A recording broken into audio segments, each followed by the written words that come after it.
On this episode of the Star Wars Time Show, Matt and Nick will take another trip to the jewel planets of the Old Republic as they break down the 4th episode of Skeleton Crew. What is up with all of the At planets? There's an Achrann in Star Wars. Neil's got some legit riz. All of these topics and more will be touched on by the dudes. Stay tuned, as this will be their last live stream of the year while they break for the holidays. Will Matt be able to commit to the break? Only time will tell, so make sure you're following the SWTS on all platforms for show updates. Of course, they'll end the show with the question of the week responses and the latest round of Star Wars fan artist features. Punch it, Chewie.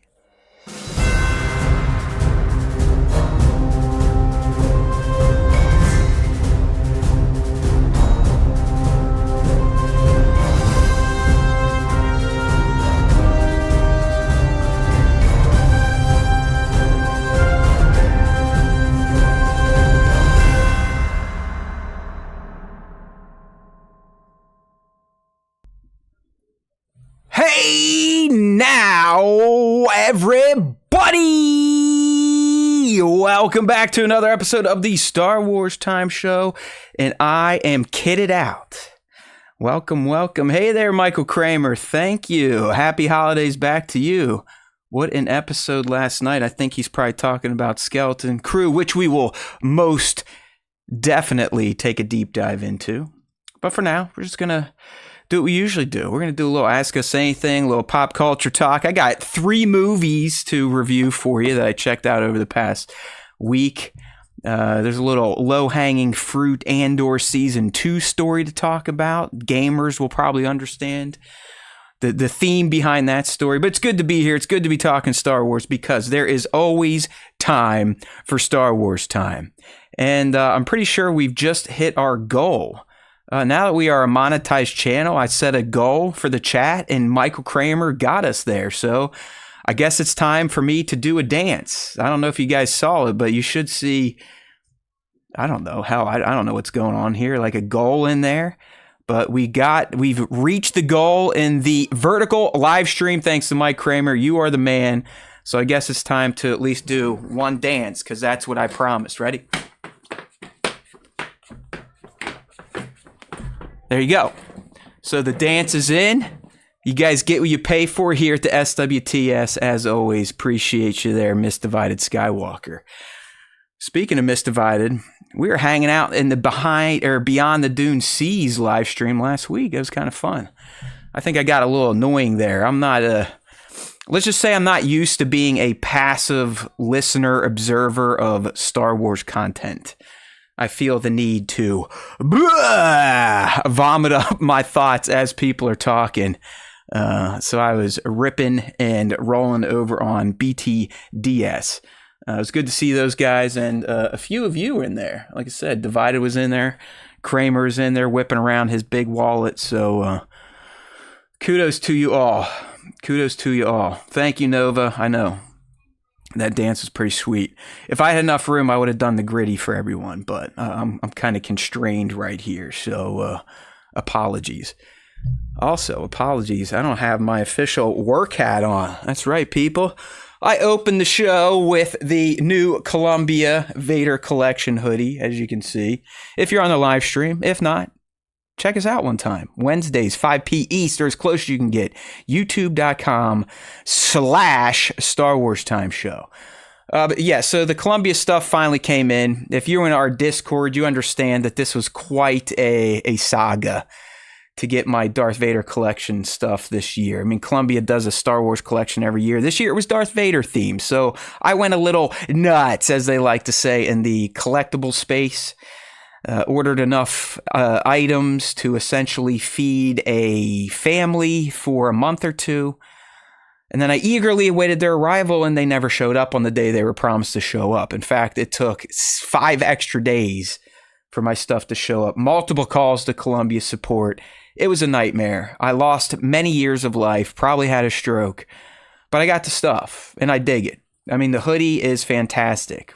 Although, for those of you that I duped into buying this stuff, it is definitely different quality than the last 3 years of Columbia's Star Wars collection. I was telling you all these things are essentially like buying a winter coat. You don't have to wash them. And this thing shows up and makes me look like an asshole because it's fairly thin. It's nice and stretchy. Feels super comfortable, but definitely not as thick and warmth providing as the even last year's the Hoth Rebel collection. Who's up in here? My man B Mad. Yeah, no one's heard of no At Attin up in this piece. That's right. All we know about is At Aytuu, At Achrann, At Acoda, At Arissia, At Aravin. We got all the ats, including the At. Oh, speaking of that, do I have OnlyFans? I wish, man. What could I do for an OnlyFans channel? That's the question. I mean, maybe I could show off my pretty painted toenails.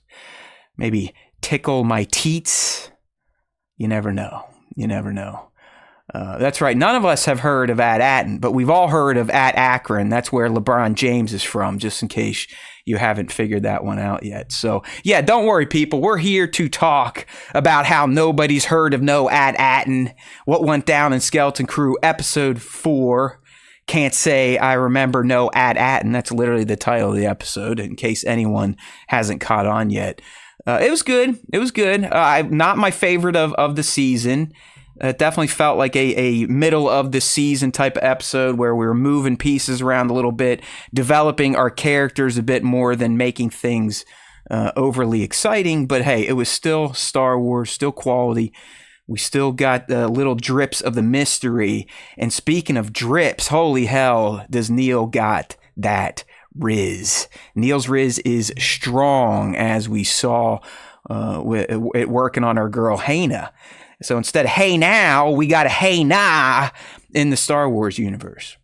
Thank you, Bat. It is a nice sweatshirt. Hopefully you like it as well. Once again, I'm appearing overly white on the stream. Something with the lighting here. Who knows? Who really cares, right? You all love me either way. So we'll get into some things here. I'm just popping around, looking at some analytics, clicking around, checking out the health of our streams. We got streams all over the place. I can insert ads now. I don't even know what that means. I guess I can just fire off ads. Let's see what it happens. This would be on the and apologies, we're new here to being monetized. So let's see. Ready and go.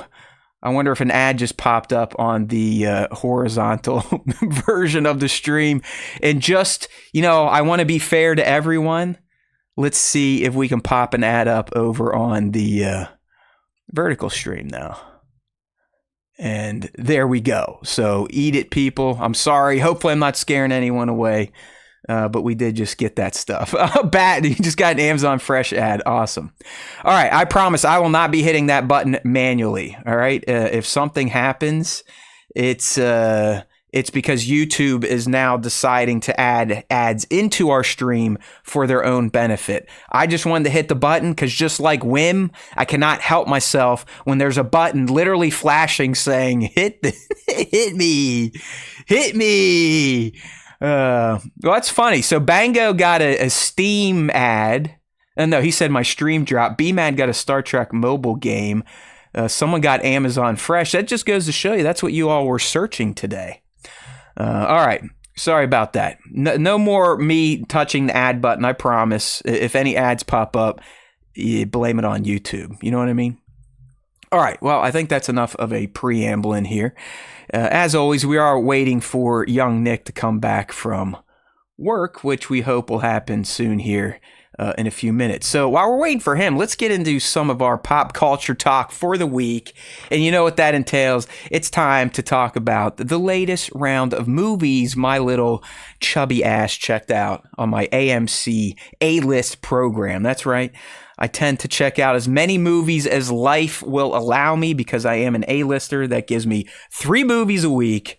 I forget what the week is, but whatever. 3 movies a week. And I'm trying to capitalize it now that I'm on break for the next 4. So starting last week, I went to go check out Y2K. Okay. I think this might be Blumhouse. Or A24. I can't remember. It's one of those. It's silly. It's kind of dumb. I think it does earn its 50% Rotten Tomato. I'd probably give it a 6 if I had to. But quite frankly, it's nice and short. It's like an 80-minute long movie, so you're not going to lose a lot of life. But I'm telling you, the nostalgia for anyone that was in high school or in college when Y2K was a thing is pretty solid. All right, I graduated high school in '98, so obviously I think it was my sophomore year of college. That New Year's would have been my Y2K year.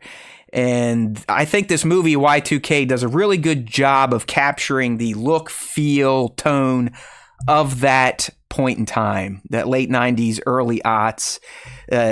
People on their computers calling up AOL, AIM, just stuff like that. The basic looking websites, having Easter eggs on websites, the music that was playing. I mean, hell, the soundtrack of Y2K alone for a Gen Xer or or an older millennial might be worth the watch. It's completely nonsensical. I mean, essentially Y2K, the machines come alive and just start stabbing the shit out of meat bags. So the premise is completely silly. But like I said, if you were of age for Y2K, I'm meaning in high school or in college, I think you'll at least smile a little bit. Your soul will get a little bit of a nostalgia dump, if you know what I'm saying. Okay? So that is Y2K. It's not really starring anyone you would know. I think that Rachel Ziegler's in it. And, she's going to be in the Snow White. She's been in a few other movies here. But it's fun. Not great, but fun. Definitely think it flopped at the box office. So there's a good chance it's probably streaming somewhere this week. All right, yeah. See, Bango, my fellow Gen Xer, saying, "Man, times were better then. They sure were." And Bat, he was in Oregon and slept through Y2K. What's up with that, Bat? Yeah, I mean, like Bango's saying, we had AIM, so AOL Instant Messenger instead of all the other crap we have now. MySpace instead of Facebook.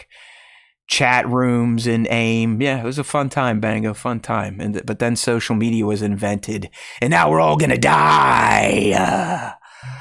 Oh, divided? You're not kidding. I'm not. Listen, I know it's my era, but I think the '90s was the last great decade of original music.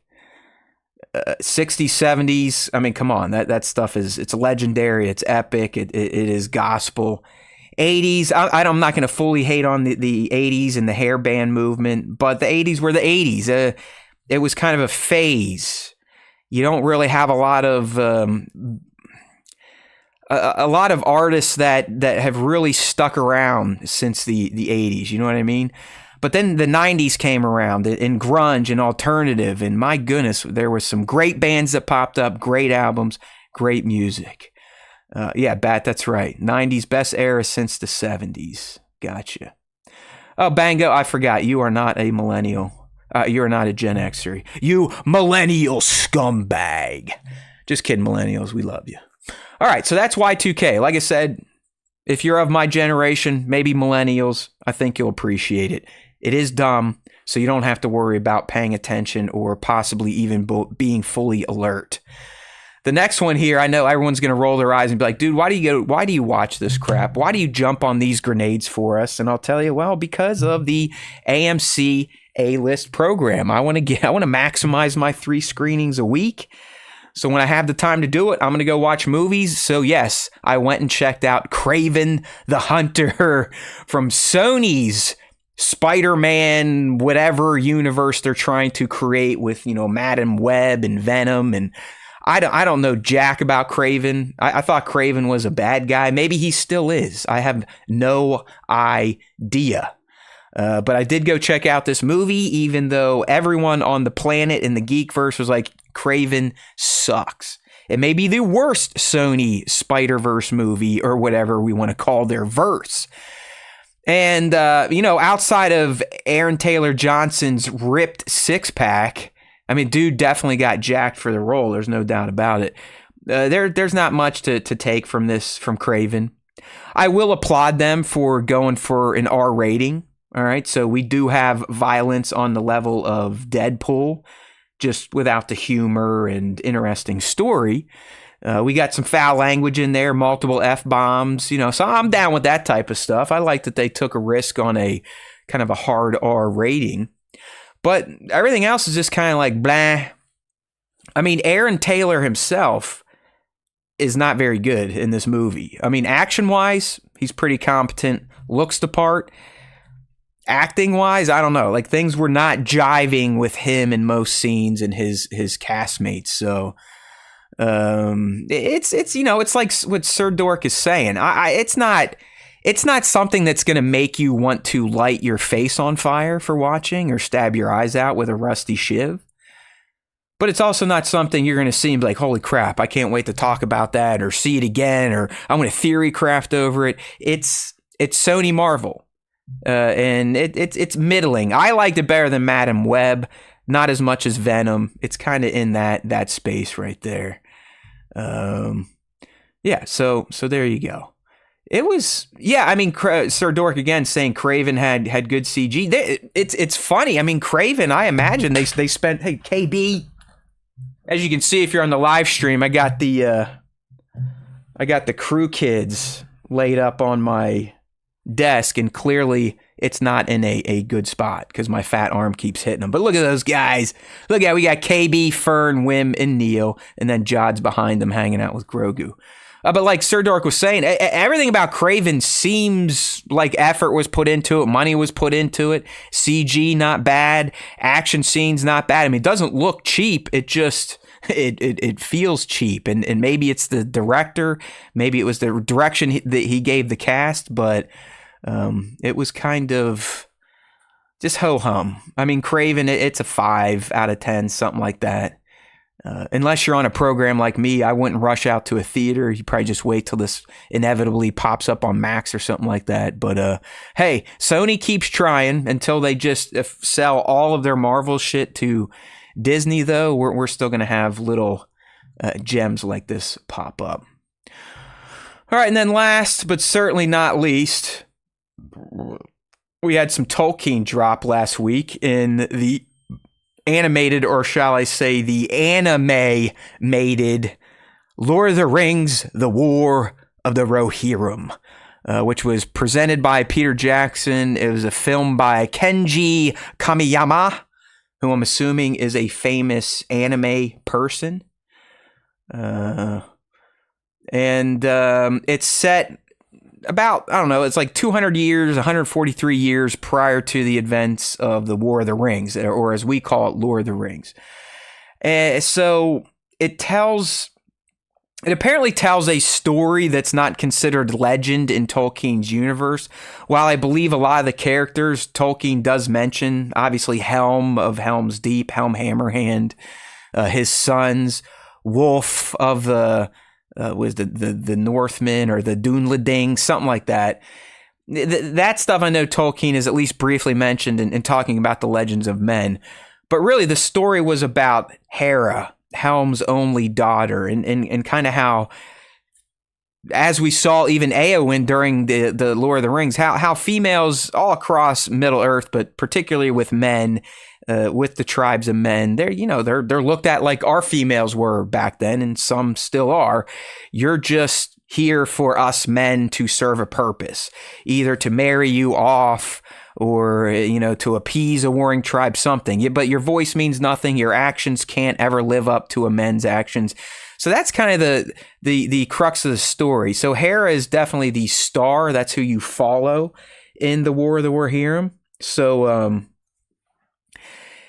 it's good. Like, hear me out. I enjoyed this. I would say I'm not a huge fan of the anime aesthetic, especially the frame rate that gets really slow during action sequences. It's almost like flip book shit, or even slower than that.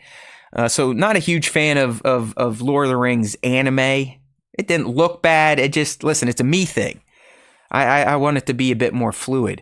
I think that the biggest downside to War of the Rohirrim, for me again, is it ignores almost all of the fantastical side of Tolkien's Middle-earth. It truly is just a tale about men, and anyone that is a fan of Lord of the Rings know that the race of men are, for the most part, the most uninteresting race on Middle-earth. Most of them are scumbags.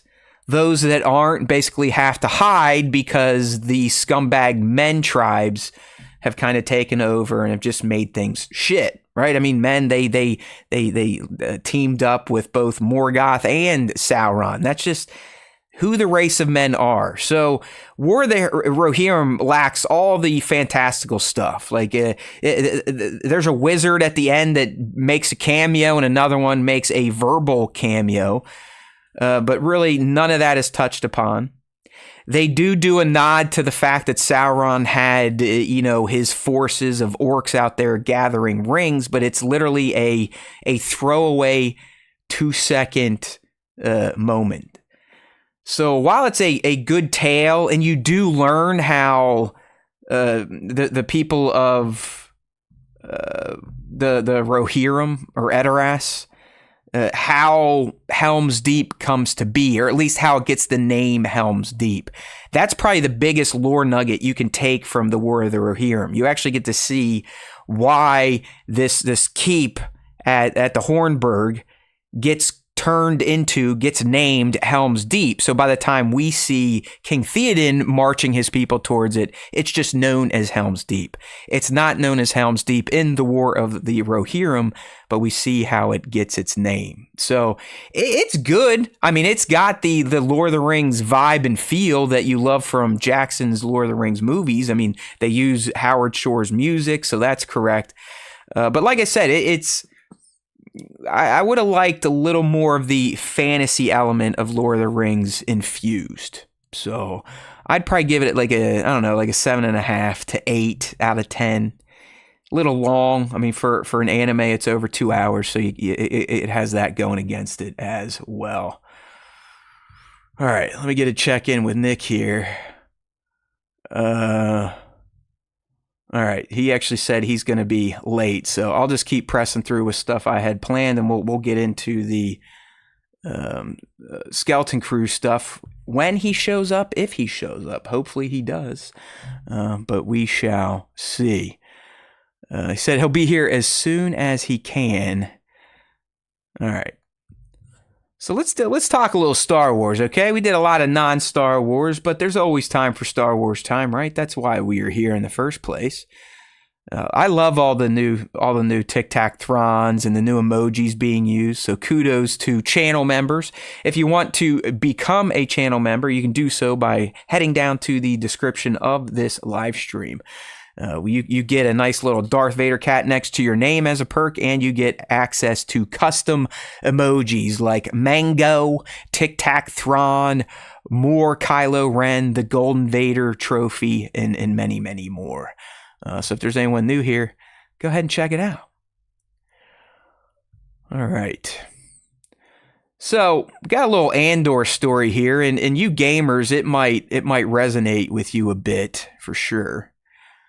Because it's the way it's described, it's from a very poignant and standout moment from the Call of Duty franchise. All right. This is coming from Bespin Bulletin, which are usually pretty reliable when it comes to their sourcing and whatnot. But apparently in Andor, and this is going to happen in a scene we actually saw in the sizzle reel. If you remember the sizzle reel from, what was that, D23 or something over the summer, or just recently here in the fall, you can see these stormtroopers like charging down into a town square, and then it kind of cuts out, and then later you see all kind of hell is broken loose. There's a firefight going on, explosions taking place. It's not looking good. Well, according to Bespin Bulletin, this scene of these troopers kind of marching on civilians is what is being described as the No Russians mission from Call of Duty Modern Warfare 2. So if you remember that game, there's a mission, there's an entire level where you are playing in an airport and you're pretty much involved in a massive terrorist plot to strike, I believe, the U.S. And, so obviously it says no Russians. So like, hey, as an asset, don't kill any Russians. We're only going for Americans. And it is just kind of indiscriminate murder. Essentially in the game, the Russian faction, the bad guy, they want to make a point. They want to stick it to the modern warfare forces. And it was a big moment in gaming. A lot of people were writing about it. A lot of people were shocked by it. I remember it to this day. It really was kind of a standout moment in gaming. Made you think a little bit. So apparently in Andor, we are going to get a no Russians type of scene. And it's going to happen in that town square we saw in the sizzle reel. And the way Bespin Bulletin is talking about it here is that essentially this location that we've seen, it's going to have a cafe on one side, and Cassian Andor is going to be sitting in it. There's going to be an alien with a lizard type of creature as a pet, and then possibly a hotel on the other side of this square. And then in the middle, we have these steps. And I guess in front of these steps, we're going to have a group of civilians. And it's not clear if they're protesting or celebrating or whatever, but it's going to be a gathering of civilians. And supposedly, in this no Russian scene in Andor Season 2, stormtroopers will eventually make their way down the steps and then just begin blasting everyone in front of them, killing the civilians, just causing absolute chaos and havoc upon whatever locale that we saw in that sizzle reel. So that could be rough. I mean, to think about, we all look at stormtroopers as idiots, dopes. They can't hit the broadside of a barn door. But to see them doing that type of indiscriminate murder, I think it should be shocking. It should rattle us. And quite frankly, I can't wait to see it. I want to know why. Like, why are they doing this? Did this planet act out? Is this a way to kind of put them back in the check? Or, like I said, or were they actively protesting maybe something that came down from the Moff or the governor of the system? But it sounds like we're going to get a pretty jarring scene in Andor Season 2 to remind us that the Empire sucks and that they are willing to do anything to keep the people that want their freedoms suppressed. So I hope this plays out. Like I said, Bespin Bulletin, they're usually spot on with their reviews, leaks, whatever. So I'm all about that. I just wonder, again, why is it? Is it an act of uprising, or is it more, hey, let's make an example of these people for the galaxy, just to remind everyone, like, yeah, we hear about these rebel cells popping up and this supposed alliance is starting to form amongst the rebel cells. Let's remind them who we are, what we can do, and why everyone should shut the F up and just succumb to our rule. All right, so let me check out the chat real quick like we got on that. We got some let's go, Lord Gilroy. Yeah, boy. Who's this? Anthony YouTube saying, hi, man. I really enjoyed episode 4 Skeleton Crew, the world building. I now wonder what exactly made these planetary wonders jewels. By the way, I want two deadly stormtroopers. All right, Anthony, YouTube fan, welcome, buddy. Good to see you. There's Brogu coming in here. Nice to see you, Brogu. We always love to see you in the live stream chat. Like I said, if you are a podcast-only listener of SWTS, you can always find us on the live streams Wednesdays, 5 p. East, youtube.com/Star Wars Time Show. All right, so that is that. I guess while I stall even longer to hopefully break down this episode of Skeleton Crew with Young Nick, let's go ahead and do some Ask Us Anythings. There really wasn't a ton, but we did have a few. If you want to get involved in our Ask Us Anythings, you just have to follow us on our socials. So you can do that on Discord. We post the Ask Us Anything. We post it on YouTube. So if you're a subscriber, if you go to our community page, you'll get the weekly Ask Us Anything. I believe it goes out on Twitter and, of course, Instagram at StarWarsTime.show. You all just have to kind of reply to it. All right. Yeah, everyone can see. Everyone can see Nick is like, yeah, I'm late as hell in our little Skype there. But here we go. Let's go ahead and get the window working over here. All right, now we're ready to rock on all streams. It's our boy Beast Mobile 96. We know him as B-Mad up in the stream chat here. But B-Mad is asking, have you guys played Marvel Rivals yet? Another hero shooter like Overwatch, but has the nerd industry in a chokehold right now.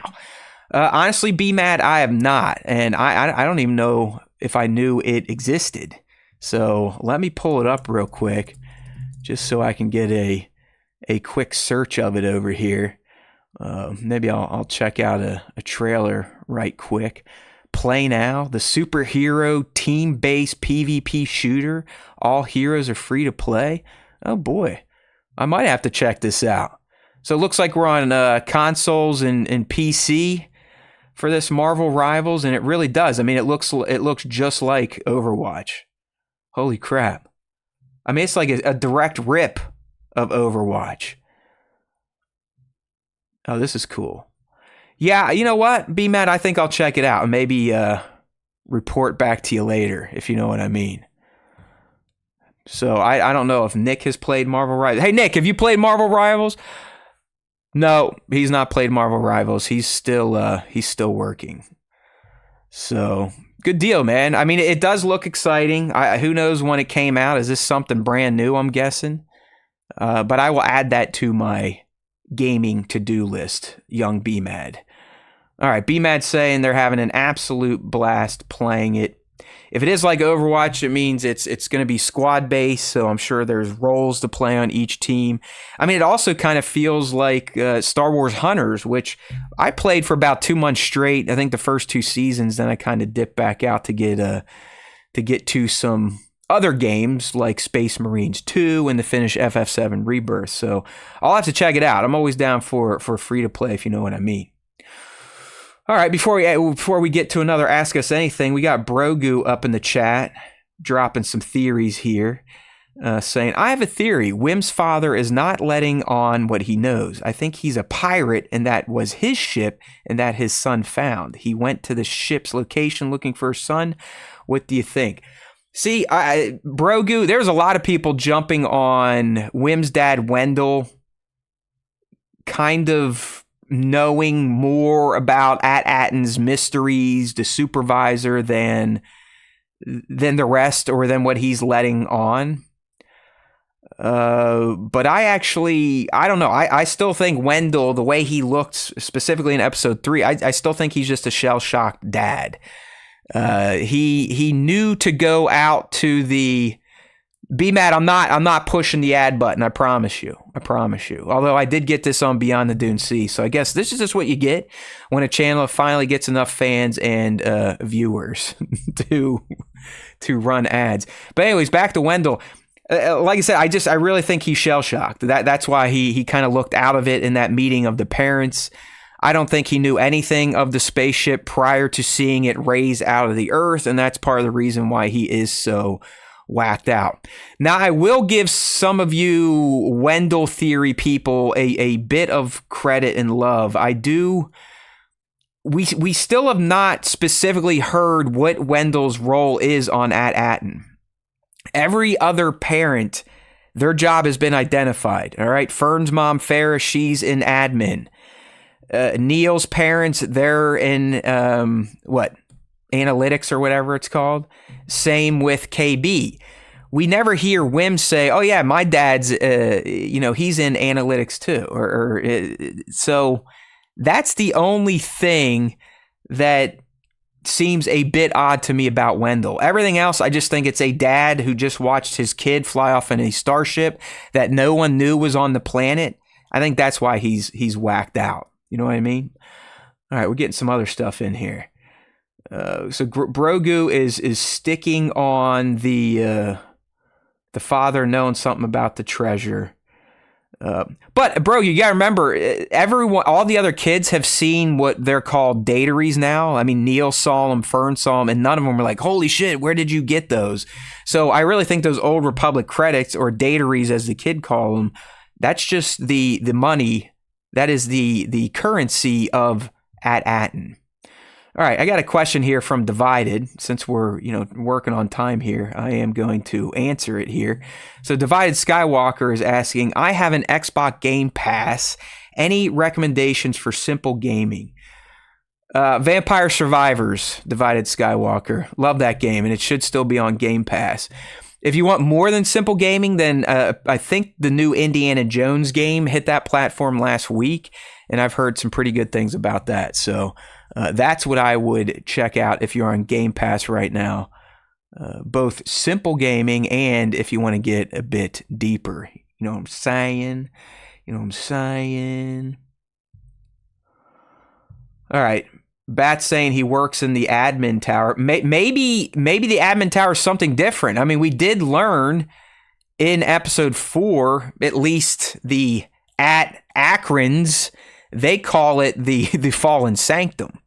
But we do learn from Neil that is the Supervisor's Tower. So I think the Supervisor's Tower is even different from the admin tower. I think only the Supervisor gets in the tower unless Bat is on to something and Wendell is allowed into the tower. You know what I mean? Yeah, we'll see. We shall see. But I'm kind of with Big Wood 4717. The ship has been there for hundreds and hundreds of years, if not thousands. So if Wendell is the pirate that brought it there, unless the treasure on the planet is life ever giving, then I don't know how that lines up. You know what I mean? Yes, now we're into something. I know we're not into our full breakdown of Skeleton Crew yet, but because we are killing time waiting for young Nick, the fans are popping off on the live stream. Be Mad bringing up the decapitate. Yes, it is, and I believe I was reading somewhere online that what is it? Oh, we just had the stream bomb out. That I guess on At Attin, that statue can be seen, and clearly it's not going to have its head blown off. So yeah, the King No Head, as Wim called him, I'm with you all. I'm not going to sleep on that either. I think that definitely means something, or it could play more into the theory a lot of us have had, and that the Supervisor is like a Wizard of Oz type. So he's kind of a pretender, if you know what I'm saying. You know, someone that is portraying themselves as someone or something greater than they actually are, if that makes sense. So I'm with you there, B Mad, on the decap statue. That could definitely be problematic. All right, good stuff there. All right, I think we've got some other questions to go to. Let me check over here. Let's go ahead and flop to the next one here. Hey, you know what? We'll stick with the fans. Another theory here from Bat2797 saying the other planets fell into despair, not destroyed. I took it as they were Alderaan. Yeah, Bat, I think a lot of us did. When we learned from Kim that 8 of the 9 jewel planets of the Old Republic were destroyed, I think all of us were instantly just, oh yeah, Death Star, shit's gone. But really, destroyed is just the society, the experiment, if we want to run with that was destroyed. You know what I'm saying? So I'm kind of with you there, Bat. I too was expecting to see space dust instead of an actual planet. And yes, Brogu, you are right. Neil is kind of copping some of your internet fame. Neil is definitely moving in on the Grogu space. What do you mean audio is off? Oh, well, I don't know what happened. One of the streams bombed out, so if the technical stuff is jacked up, I apologize. not much I can do. One man trying to run a live stream and interacting with people. So if shit is jacked, I don't know what to tell you. Maybe try to pull your stream back up to live. But as always, YouTube these days just seems to crash on us here. Bigwood, I think a lot of people are, and you know what, Bigwood, we could already be going to Old Republic planets. I mean, At Attin could very well be Old Republic. At Achrann, At Aytuu, at Arissia, all these could be straight up Old Republic. So, all right, we're getting reports the stream is okay there, bad there. You never know. Sorry, podcast only people. I know this stuff probably gets annoying to you, but we love you all. We're speaking all your names, and I try to cater to as many platforms as possible. All right, so getting into this next question, and I can tell this is probably not serious, but we are going to answer it. So we got Wenceslas Holek. I have horrible pains after brutal tooth removal that took very long time. I have got opioids as painkillers, but it doesn't work much and I'm falling asleep. When it really lowers or stops pain, I am falling asleep. I don't know how to endure such pains. Well, Wenceslas, I'd say get off the opioids and get on to natural remedies like the good old MJ, stuff like that. They also have trigeminal neuralgia, and it both has connected, and I had pains in one half of face, but now both hurt. My pills against the neuralgia don't work. I am desperately down, and I'm afraid of addiction and pain. Well, don't get addicted, buddy. That's what I'm saying. Move to the natural stuff. We feel for you. So I don't know what the hell that was, but we did say ask us anything. So they asked us anything. You know what I mean? And here we are. All right. So next question here, last question's coming from Mac122198. That's our boy Michael Kramer, who shows up in our Discord. He's a fantastic YouTuber. He's out there dropping comments on all our content. So we appreciate you, Kramer. But he kind of wanted me to get into a bit of a lore dump here. And it's about someone we like to call the Mother. That's right, people. Hey there, Star Wars Order. Good to see you. Good to see you. So, what Mr. Kramer is asking, and I'll do my best to kind of recount what I know about this character, but saying, hey, Matt, can you answer this question on Wednesday instead of my other one? Who is Abeloth? Speaking of questions this week, if they went to Instagram, something is not working there. All right. For whatever reason, the question prompt on Instagram completely bombed out. So I don't know what the heck was going on with that. But we did get some questions. Life is good. So here we go. Let's go ahead and get the... well, you can stay up. Our last question is from Mike here. So they're asking, hey, who is Abeloth and what book series is she a part of in the expanded universe? And do you think she'll be in season 2 of Ahsoka? Well, Mr. Mike, I'm glad you found us because we actually went pretty deep into the Mortis gods, that arc on the Clone Wars, how that played into Ahsoka season 1. And then, of course, what was Baylan looking for on Peridia? In particular, when we leave him, he's standing on the father, all right? The father of the Mortis gods, that's pointing at something in the distance that looks very similar to the pyramid or portal that was featured in the Mortis gods arc in the Clone Wars. All right, so first off, Abeloth is a freak. She actually started as a regular being. Okay, she had no powers. She was just a basic human, and from my understanding, she was more or less a servant to the Mortis gods, in particular the father. She bonded with the brother and the sister, I believe, and that's how Abeloth got the name or the nickname the Mother. So we have the father, we had the brother who represents the dark side, the sister who represents the light side, the father, again, he is the balance, the chosen one. And then this Abeloth character, like I said, kind of became known as the Mother because she would hang around and help these gods out. Well, she eventually drank from some secret pool of knowledge and life or whatever, and it just absolutely messed her up and turned her into an evil being that had immense levels of power. So much so, I believe she could not necessarily eat worlds like Darth Nihilus, but she was a world killer. She was a world destroyer, a faction effer, if you will.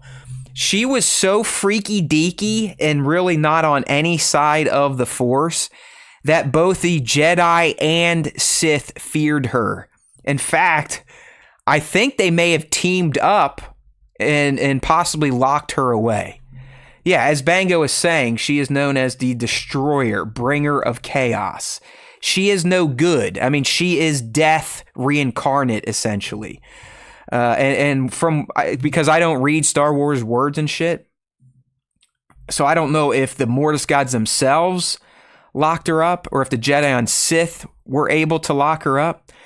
But in regards to Mike's question about do I think she'll be in season 2, you kind of have to think she is, because the father is gone, the brother is gone, the sister is gone. That all happened in the Clone Wars during that arc. I mean, we saw them all die. So why did Baylan go to Peridea? What was he learning as a youngling when they were telling them these fantastical mythical tales of Peridea and the powers it has? Did they think, is this where Mortis really is? Is this where the gods lived? Is this where Abeloth is imprisoned? You know, is Baylan on Peridea thinking he's going to gain some sort of knowledge and power from the Mortis gods when in fact it could be Abeloth that is leading him there and has been all along to release her upon the galaxy? I believe Nick and I, we hope that is the case, that she is going to be brought in, because that would definitely, obviously canonize another EU/legend character, but it would really flesh out the Mortis gods further, and it would make sense as to why a fallen Jedi would want to go to this planet with the hopes of, if you remember Baylan's goal, it was to restructure essentially the power of the Force, to show what the Jedi Order should have been, to be better than the Jedi. He didn't want to be Sith. He doesn't want to be evil. He kind of wants to remake the Order and make sure it's done right and does the right thing this time around. And, you know, if he thinks the Mortis gods are there, he think maybe they'll give him that power. But like I said, it could be Abeloth all along kind of leading him there, telling him what he wants to hear, to trap him so he can unleash her. So the book series that Mike is asking about that she is from, I went ahead and looked this up. But Abeloth is the main antagonist in the Star Wars Fate of the Jedi series. I believe there's 8 or 9 novels in this. Obviously, it is no longer canon or ever was canon. But that is Abeloth in a nutshell, if you will, Mr. Kramer. So hopefully that answered everything you're looking for. Hey there, we got a Kevin Castile subscribing. We thank you. We speak your name. Welcome to the club. Hopefully we don't scare you away too soon. All right, so we're coming up almost on the first hour of the show, which means it is time to start sliding over into our Skeleton Crew breakdown. Unfortunately, young Nick still isn't here. I'm going to go ahead and not open Teams, that's for sure. How about open Slack? And see if we got any new messages from the young one. All right, I'll just see if he gets any response, but doesn't look like he's ready yet. So, my friends, I guess that means it's time to get right into it, and we'll just kind of catch up whenever Nick gets here, unfortunately. It happens sometimes when you got a co-host that works in a different time zone, if you know what I mean. We will run into this. Maybe one of these days we'll just bump the start time to 5:30 p. East instead of 5 to possibly cut down on a lack of young Nick. But I'm here, we're having fun, and we're about to talk some Star Wars. All right, so let's go ahead and get everything switched up for those of you on the live stream. Here comes the browser, and there's our buddy Little Neil. This definitely was the Neil episode. It was also the Daniels episode. So if you're fans of the Daniels, the people that did Everything Everywhere All at Once, obviously they've done some other projects, but that is their award-winning project. So this one was called "Can't Say I Remember No At Attin," a line all of us heard spoken many, many times by the fantastically portrayed SM33, who does continue to be a standout in the Skeleton Crew cast. I mean, it's hard to say that Neil doesn't dominate every episode. In fact, he did dominate this episode. This was his episode. He got the most screen time, he got the most dialogue, and really the most character development. But SM33, he's up there too. Love all the kids, love Jod. I mean, we just really still enjoy Skeleton Crew. So I guess while we wait for young Nick, I can give you my review of this episode, which, I'll be frank, I'd love for you to check out my deep dive review, which is now live on youtube.com/Star Wars Time Show. It's close to 10 minutes long. It has a review. I get into some of the theories we'll obviously talk about here on today's live stream. But if you want to get to that now, or if you want to save it for later, maybe when you got your popcorn going, I'd love for you to check that out. But for me, I have to say, friends, this episode was my least favorite so far. That's not to say it was a complete piece of trash, and I hate Star Wars, and I hope Kathleen Kennedy gets fired. I mean, I am so far from those types of feelings. But I would be lying if I told you that at the end of this episode, I was just as juiced up, pumped, jazzed as I was after watching the premiere episodes and then episode 3 last week. So I do feel like something was off. Something was missing in episode 4 for me. And I thought it was the lack of any action, lack of any adventure. We just kind of middled around on this At Achrann planet that we did learn is exactly like At Attin. It just failed and fell into despair, which I guess, as we were talking earlier, I guess that's what it means when the rest of the galaxy thinks they were destroyed. Or, since everything's so secretive and hidden with these 9 jewel planets of the Old Republic, maybe that's the story they told everyone, but they still allowed whatever, at this point, it looks like experiment to keep running.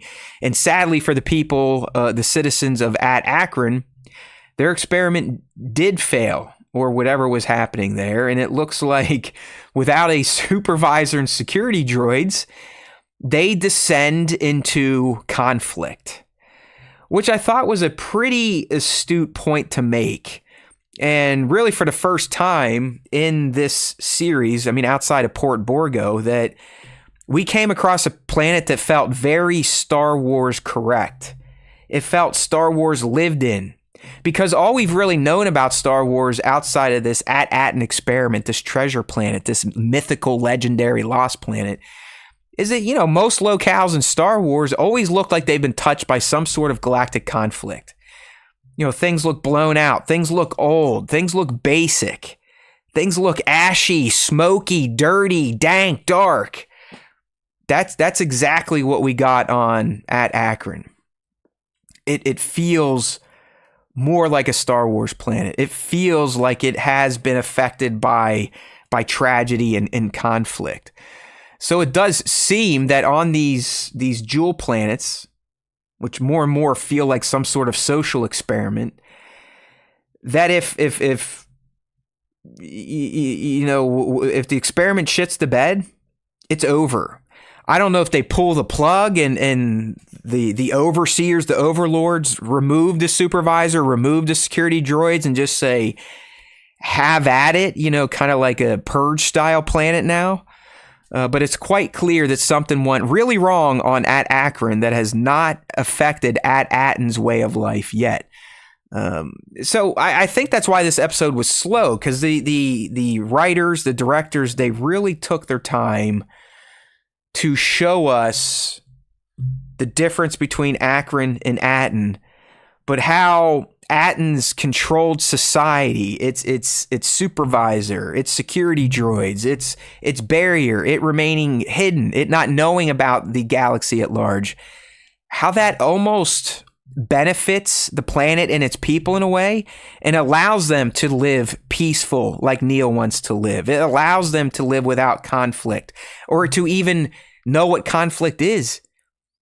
I mean, that was some of the more interesting tropes being kind of portrayed in this episode. Is like, if you think about it, these kids have never known conflict or seen war. Coming to this planet had to be a major shock. I mean, it was such a shock to Neil that he was kind of out of it the entire episode. He had no burning desire to learn how to become a warrior like his three other friends. This dude is clearly a lover, not even close to a hater, and will never be a fighter. So I do think the episode slowed down to flesh Neil out a bit more, really develop him as the empathetic one, the caring one, the one that really gets it. Like, hey, why are people fighting? What is the point of conflict?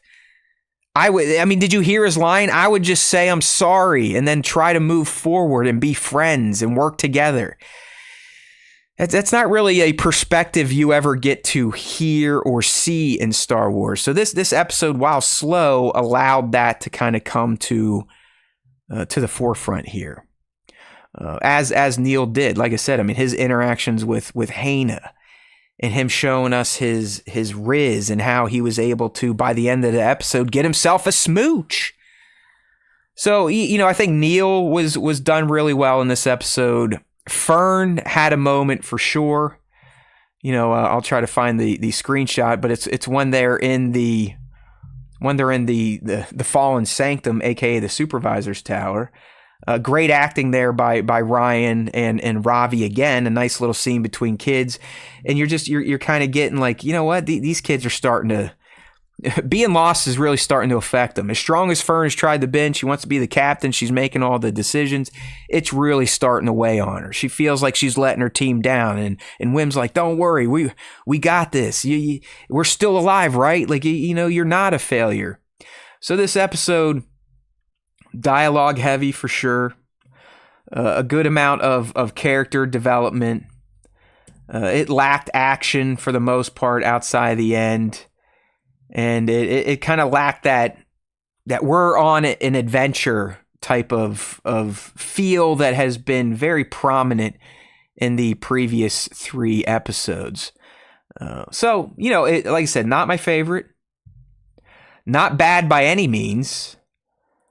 But not as exciting, not as head-scratching, not as theory-crafting enabling as I have found the other 3 episodes. All right, let me take a break here, get a check on the live stream here. We got some stuff coming in from B-Mad. B-Mad's asking, is it just me, or does this episode give you Fallout vibes, like how the bunkers were each doing their own excitements? I'm guessing he meant experiments. Yeah, B-Mad, I've seen that a lot from other fans, like, hey, this is very vaulty, where each vault was kind of doing its own thing and they didn't know what's happening on the other vault. That could be the case. The only thing here that I find is odd is that it's made abundantly clear, even through Neil when they're on the roof of the school, that At Achrann is designed picture perfectly to how At Attin is designed. So you have to wonder if all 9 jewels of the Old Republic, these planets that have been talked about as being legendary, and I mean, hell, they're called jewels. At Attin's known as the lost planet of eternal treasure. Were they just a social experiment? Whereon everyone, or how are the planets themselves generated somehow? Who knows? I doubt it. But how do you have 2 planets, both from space? Because remember, the kids were flying in, right? They're flying in next to these satellites, and they sure as hell thought it was At Attin. Even when they broke the atmosphere and they saw all the homes, they thought it was At Attin. So if you're not creating these jewel planets somehow, why do they look identical? Both, topographically, but also demographically. if you notice some other things here, especially when they're in the bombed out homes, they have all the same murals that we saw in Fern's mother's home. They have a lot of the same alien species that we saw were only on At Attin, such as the Ithorians and Rhodians. So it does seem like, for whatever reason, be it in the old Republic or just the Republic, this great work we've been hearing about was potentially to create the perfect society. And once something went wrong or fell out of place in one of these curated societies, controlled societies, they just let it run its course. They're like, oh, okay, well, this failed on At Achrann, so good luck. Let's see what you all turn into. And as we saw, the At Achrans, they became a warring society, a faction-based society. We didn't see any factions on At Attin, right? There's no Hattans or Hattans. There was no Troiks. Where those names even come from? I looked it up. I mean, there's like Troikas in Star Wars and like a Troik system. Hatton's nothing. So it's like once the experiment failed on At Achrann, they're like, all right, we're out. Let's see what happens. We don't really care. We're not going to invest any more time, money, resources into this thing. We're just going to count it as destroyed. It has failed. So let's move on to the next one, or let's go check on At Attin and make sure it's still doing okay. So I don't necessarily think the jewel planets all have a different experiment. Maybe they all had the same experiment, and for one reason or the other, it failed miserably on 8 of the 9 planets. At Attin was the only one that was able to get it to stick and actually have the utopia kind of pay off and come into fruition all the way to the point where this experiment is still working. These people still don't know what has been happening outside of their planet's atmosphere for hundreds, if not thousands of years. Matt Palanca coming in, agreeing. Wasn't my favorite episode either. Didn't really have that adventure vibe. Yeah, Matt, I think that's what was missing for me. Everything else was tip top. You know, this episode, just because I didn't love it, didn't mean it turned into hot garbage. I mean, I think it still looked great. The score was still awesome. The pacing was done right. The character moments were memorable. There was just something missing. There was like an air missing from this episode. You know, I don't want to say it bummed me out. I just didn't feel like, whoa, I can't believe what I just saw. I mean, yeah, the end when we got our our lore itch scratched. When they made it to the Fallen Sanctum, yeah, that was exciting. But getting to that point, a lot of character moments, a lot of dialogue, just a lot of plotting around. So that's my overly long review of episode 4, because it's just not looking like young Nick's going to be here anytime soon. He's already about 30 minutes beyond his mark. So here we go. So not the best episode. Definitely far from bad Star Wars. It's just kind of missing that punch that these other Skeleton Crew episodes have been working towards. I do, now that I'm looking at King No Head here, I do need to take a deeper dive into this and start scanning episode 1 in particular to see if we can find this statue.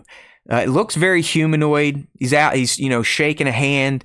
I think there's a clear reason the head is missing. That could be a giveaway. I mean, is it a robot head? Is it Wendell's head, as some of you are saying?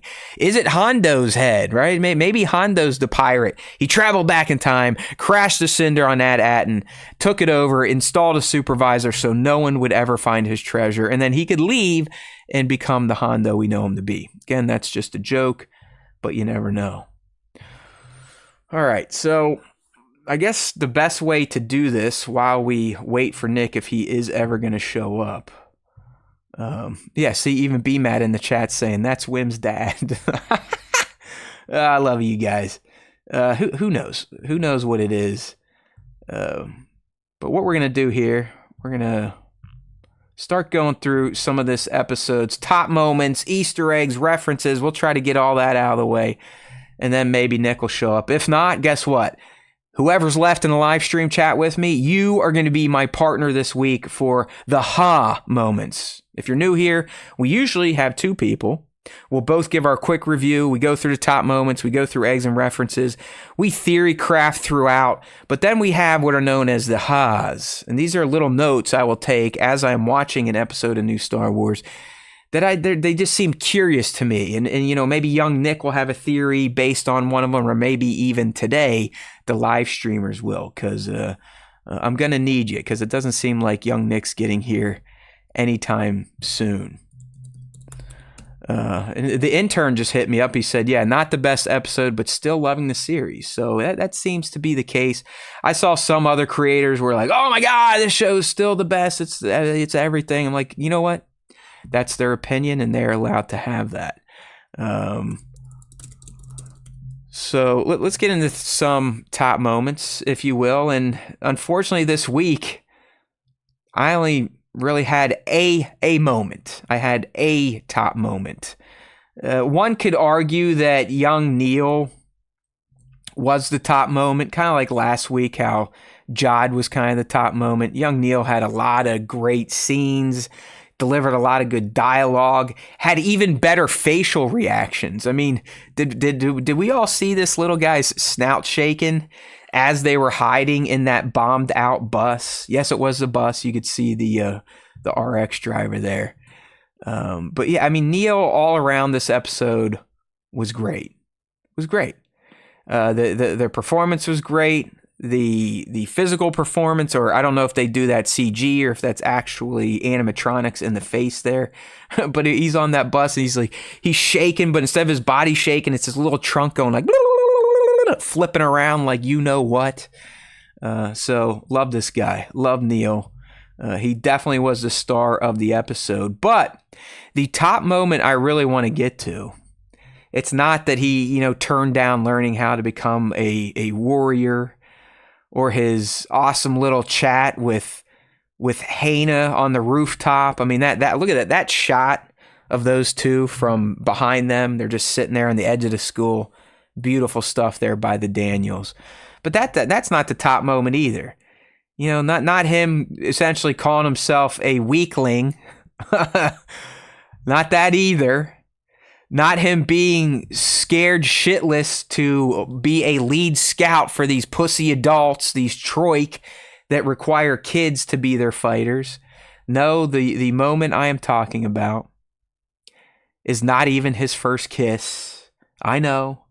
Or his look after that first kiss. Look at that stud, my friends. If you're not on the live stream, you can always look at our stills on StarWarsTime.net. Just check out the breakdown post for whatever particular episode of Skeleton Crew you're looking for stills. But he was mesmerized by his first kiss.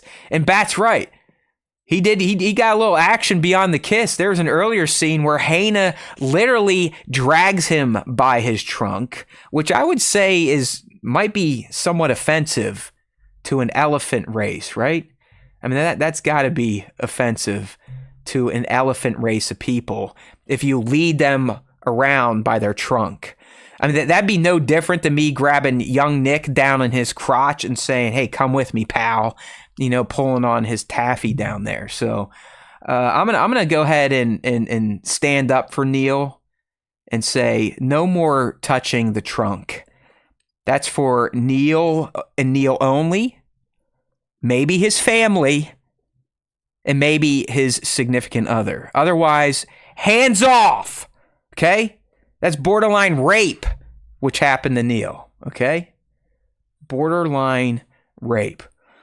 But anyway, so you're sitting there going, well, what the hell was Neil's top moment? If it's not the kiss, not the trunk grabbing, not the trunk quivering, not his awesome words of wisdom for a little kid that knows more about how people should act around each other than our own world leaders in the real. Nay, it's none of those. It's when this little weakling finally does get a little courage and stands up to SM-33 with a rock chuck to the dome and tells him to leave his friends alone. I I love that moment. I mean, first it was a frantic moment because we had SM just go insane. We had those awesome looking Snorri cam shots where they literally strapped the camera to the puppet to get those weird looking chaotic, this bot has turned into a demon look. It was great. You know, Neil, he's just sitting there like, hey, buddy, what are you going to do about it? Look at this guy. He goes from being called a weakling and being weak, and you know he could never live on At Achrann because he could never be a fighter. He could never be in Haina's tribe because he's not strong enough. Lo and behold, here he is. So apparently, you know, getting a little spit on his snout gave this little guy way more confidence than he even knew he could have. He takes on a crazed SM-33. And luckily for Jod, with an expert tackle, by the way. I mean, Jod could play in the Galactic NFL if it was a thing. Neil was saved, but it was such an ordeal, the poor little guy passed out. And that is where the episode ended. So quite a cliffhanger here. I think it kind of plays into a few things with these live-action Star Wars shows. First, the fact that we only get 30 minutes of content makes it tough, especially for an episode like this where there is a lot of dialogue to kind of move things along. So I'm guessing in episode 5, we get right to possibly picking up right after Neil passes out. They have to still be on At Achrann unless they just get on the Cinder and head towards the next At planet, which I will be getting to here in a bit. All right, let's see what the chat's up to here. We got League coming in with Neil got a new crush. I wonder what his At Attin crush might think about it.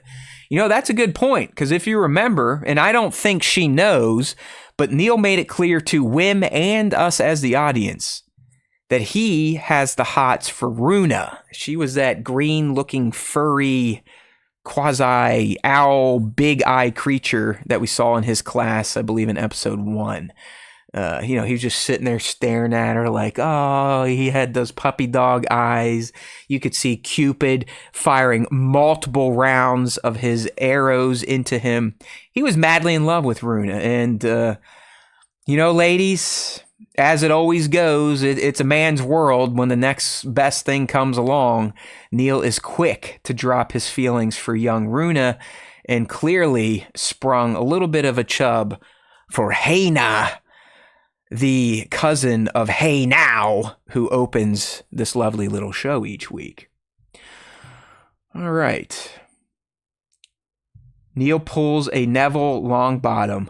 Yeah, you know what, Laura Thane, that's a pretty good point. I mean, I think I get the reference you're making. I mean, it's essentially, if it's not for Neville at the end of Harry Potter, Voldemort wins, right? I mean, I believe Neville kind of plays a big role in helping to take him out, possibly hold one of the Horcruxes. I don't remember. I need to probably rewatch the Potters at some point. But yeah, I do see Neil. Neil, in the end, I do think is going to be the ultimate savior. Nick and I, we first speculated in our prediction show for Skeleton Crew that Neil may be a Force user. Last week, I kind of leaned towards, what if it's KB? What if the reason she has a visor is to temper her Force powers, because she is growing up on this weird, controlled, social experiment-esque planet called At Attin. They definitely don't want a Force user on there, so they'd strap the visor on her to essentially keep her Force powers muted. But Neil was our original call as potentially having the Force and having a huge impact on this story, Lord of Thane. So I could see that. I mean they kind of set Neil up in this episode in particular to be the one that is going to be the hero. And I don't think they're going to sacrifice Neil. So Neil Nation, back up. I'm not calling for Neil's death. But I do think Neil is probably going to experience the most overall growth of the kid characters. And he's going to come out a whole different Elephant Man in the end. And this change very may well be what's going to allow him to save the day where previous Neil 1.0, would have failed. So I don't mind that theory, Lord of Thane, with Neil kind of channeling Neville from Harry Potter. All right, so let's kick around into some of the eggs and references. There really wasn't a lot, which is kind of a change up for this series, which has had a ton of eggs and references, especially in the premiere episode. But there were a few. Some of them not even within the Star Wars universe, that's for sure. And that kind of starts us off with the first one here. I don't know if anyone caught this, but we all probably had to do it in, I'm guessing, 3rd or 4th grade. But when Jod is pilfering through the kids' knapsacks, their book bags, just dumping all their shit out, because, again, he has been role reversed. Hopefully we realize that in this episode. Jod clearly not in control anymore. He does have to follow the kid captain Fern. SM-33 ensures this through the babysitting protocol, which was quite amusing, where, the kids are like, hey, you stay on the ship, us kids, us adults, which was fitting because we did learn on At Achrann the kids are treated like adults. So that just shows you how smart this show is with its writing and editing, the way they kind of layer that stuff in. But anyways, as Jod is being babysat by SM-33, get in here, baby. He's going through the kid shit, looking for God knows what. Clearly, he steals Wim's cash. But if you missed it, as he's done... hold on, people. Here he comes. I'll be right back to this point, but we got to bring him in. I know I was riffing, but if we don't get him in here soon, I'm pretty sure my head's going to fall off. And he's here. All right. Oh, dude, we are knee deep into it. I've already given my review, and we finished the top moments. I was just wrapping a point. I actually was just getting into the eggs and references, so perfect timing. Let me go ahead and bring you onto the stream. There he is, everybody, as promised. Start throwing out your dollar bills, y'all. Young Nick is here.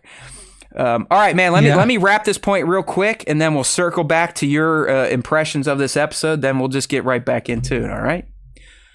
Okay. Sounds good. So we're getting into the Easter eggs and references, my friend, and the first one I brought up is actually a real world reference that I believe every American kid probably has had to explore in their early lives. I was thinking 3rd or 4th grade. But as Jod is being a shithead and going through their bags, he's dumping out all this stuff. You see a recorder pop out. One of those little plastic flute things that we all had to play. Like I said, mine I believe was in 3rd grade. Did you guys do the recorder, Nick, in Louisiana?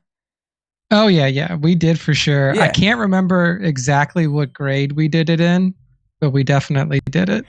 Yeah, so I thought that was a nice touch. It goes to show you, again, the care that the creators are putting into this, the prop masters are putting into this. They're like, hey, we got a story about kids that are very well, could be 3rd, 4th, 5th grade. What would they have in their backpacks after school? A recorder. So I like that, as well as a fat sack of dataries, as Wim calls them as well. You know what, dude? Let's just get through eggs and references, and then we'll get your thoughts, and then we can haw it out and really bro off on some speculations. All right? Sounds good. Okay, so because there was barely any eggs and references, just like there was only one top moment. Next one here should have been clear for everyone, even though they look a bit different on At Achrann. But we got Obi-Wan Kenobi's favorite space beast in the Opie. These Opies, though, Nick, while also being described as smelly, these ones, unlike the ones we've seen on Tatooine, seem to have horns. Now, maybe that's just how Opies are, depending on what planet they're on. They could look different. If some of our own animals can have different looks. But we did have some Opies, and they're quite important to this society. I mean, they use their hides to trade for munitions with off-worlders. Hopefully everyone picked up on that, because one of the other references might make you go, well, wait, the Empire's been here. But no, we've got you covered. So we got some Eopies. What else do we have in our references? This one might be a me thing. Let me hear what the rest of you think, starting with young Nick. But Nick, when we saw the Hattans come through on their tank, first and foremost, it sounds just like the CIS or the Separatist AAT, so the battle droid tanks, right? Yeah, I kind of had that feeling too when I saw it at first. It looked very familiar to say the okay, least, so you got it too. Not only they sounded identical, but I also wrote in my notes that they also look kind of the same. I mean, they look. This one in particular looks like a turret jammed on top of a tank that hovers. So I kind of wrote that one down there. It looks like the fans are agreeing with me, so I'll take it. Bango saying definitely looked like a droid tank. All right, I got it. Like I said, none of these really blew me away here. And then we got the last one. And this is the one I just want to make sure everyone is on the up and up. Mm-hmm. But clearly these people, both the Troiks and the Hattans, have what look like Imperial Mud Trooper helmets. All right. In fact, one of the guys in the Troiks, the dude that was leading the column, he had the full kit on. He had the Mud Trooper helmet, the Mud Trooper goggles. So before anyone starts going, well, holy shit, the Empire's been here. You got to remember what General Strick said early on. He said, we don't deal with off-worlders outside to trade for munitions. Hide for munitions. So, Nick, it seems, at least these people in At Achrann, they still seem kind of hidden away from the galaxy, but not completely invisible to off-worlders. Or maybe they leave their planet because they know they can leave it now because, there's clearly no supervision here. But it does seem that these people can get shit from the Imperial era in their munition trading, right? I mean, that's how they got these helmets. Yeah, it's what it seems like. I mean, it's really interesting to see this planet in comparison to At Attin, and obviously I think that, we're probably going to see some of the other lost jewel planets if they're not truly destroyed, because obviously this one is not. Bad brought that up earlier, Nick, and I felt the same way. I think we all kind of figured they were Death Starred, right? When Ken said they were destroyed, we're like, okay, well they're fucking asteroids in space right now, but no. Destroyed could have meant they just fell into despair because whatever experiment was happening on these planets wonked out. Didn't go right. So the destroyed part of it is clearly not true, or at least is being interpreted a different way than we intended it to be. I think the big question when we first heard that was like, could they even fully destroy planets like that back in the Old Republic? And as far as I know, there wasn't like a planet cracker device or anything like that similar to a Death Star back in the Old Republic days. And for us to see At Achrann in the state that it's in, it's a little bit more clear that like maybe destroyed doesn't mean destroyed in the more typical sense that we're used to in Star Wars. Yeah, I think that's. But it makes sense that people not in the know would think they're destroyed, because if you are in the know. And let's say this was just one big experiment of 9 planets trying to get a utopia. You're not going to let anyone else know what you're up to. You're always going to want to kind of keep that secret sauce hidden. So, the 9 Jewels of the Republic, they all fucking are destroyed except for the lost planet of eternal treasure. Don't worry about the rest of the shit. Psst, by the way, we've just left people living on there in like some crazy society, Lord of the Flies type of shit. Yeah. Yeah, I'm very curious to see what the next planet will look like, because obviously we can't just go straight back to At Attin yet. It's just not in the cards. Dude, I mean, we got hit with so many little reveals at the end. As I was watching, I was writing my notes. I was like, ooh, it looks like it was Slash with a lightsaber. Then SM33 is like, oh, I did it. I was like, okay, well, that takes care of that. I don't have to guess that anymore. And we'll get there. But let's go ahead and let's rewind this shit. Because I've been talking for about an hour and a half straight. I need to take a breath. But we also need to hear what young Nick felt about this episode. Nick, I'll give you just a quick rundown on mine. Definitely my least favorite. Something felt a bit off. Still found the production value, the acting, the character development, the music, the world building, the mystery dripping to be great. Just something felt off for me. So how did you feel about episode 4 of the S Crew? Yeah, it wasn't my favorite. I feel like this was the most kiddie episode, and that's probably why it felt off, at least to me. Like, it was the one that felt most like, oh, this show is 100% made for children. And it was just like, all like, you spent the most time with the kids in this episode. You were introduced to more kids in this episode. The adults definitely felt like they were like, oh, there are adults here and we have to deal with the adults. So it definitely felt like an episode that was more geared towards kids than any of the other ones previously.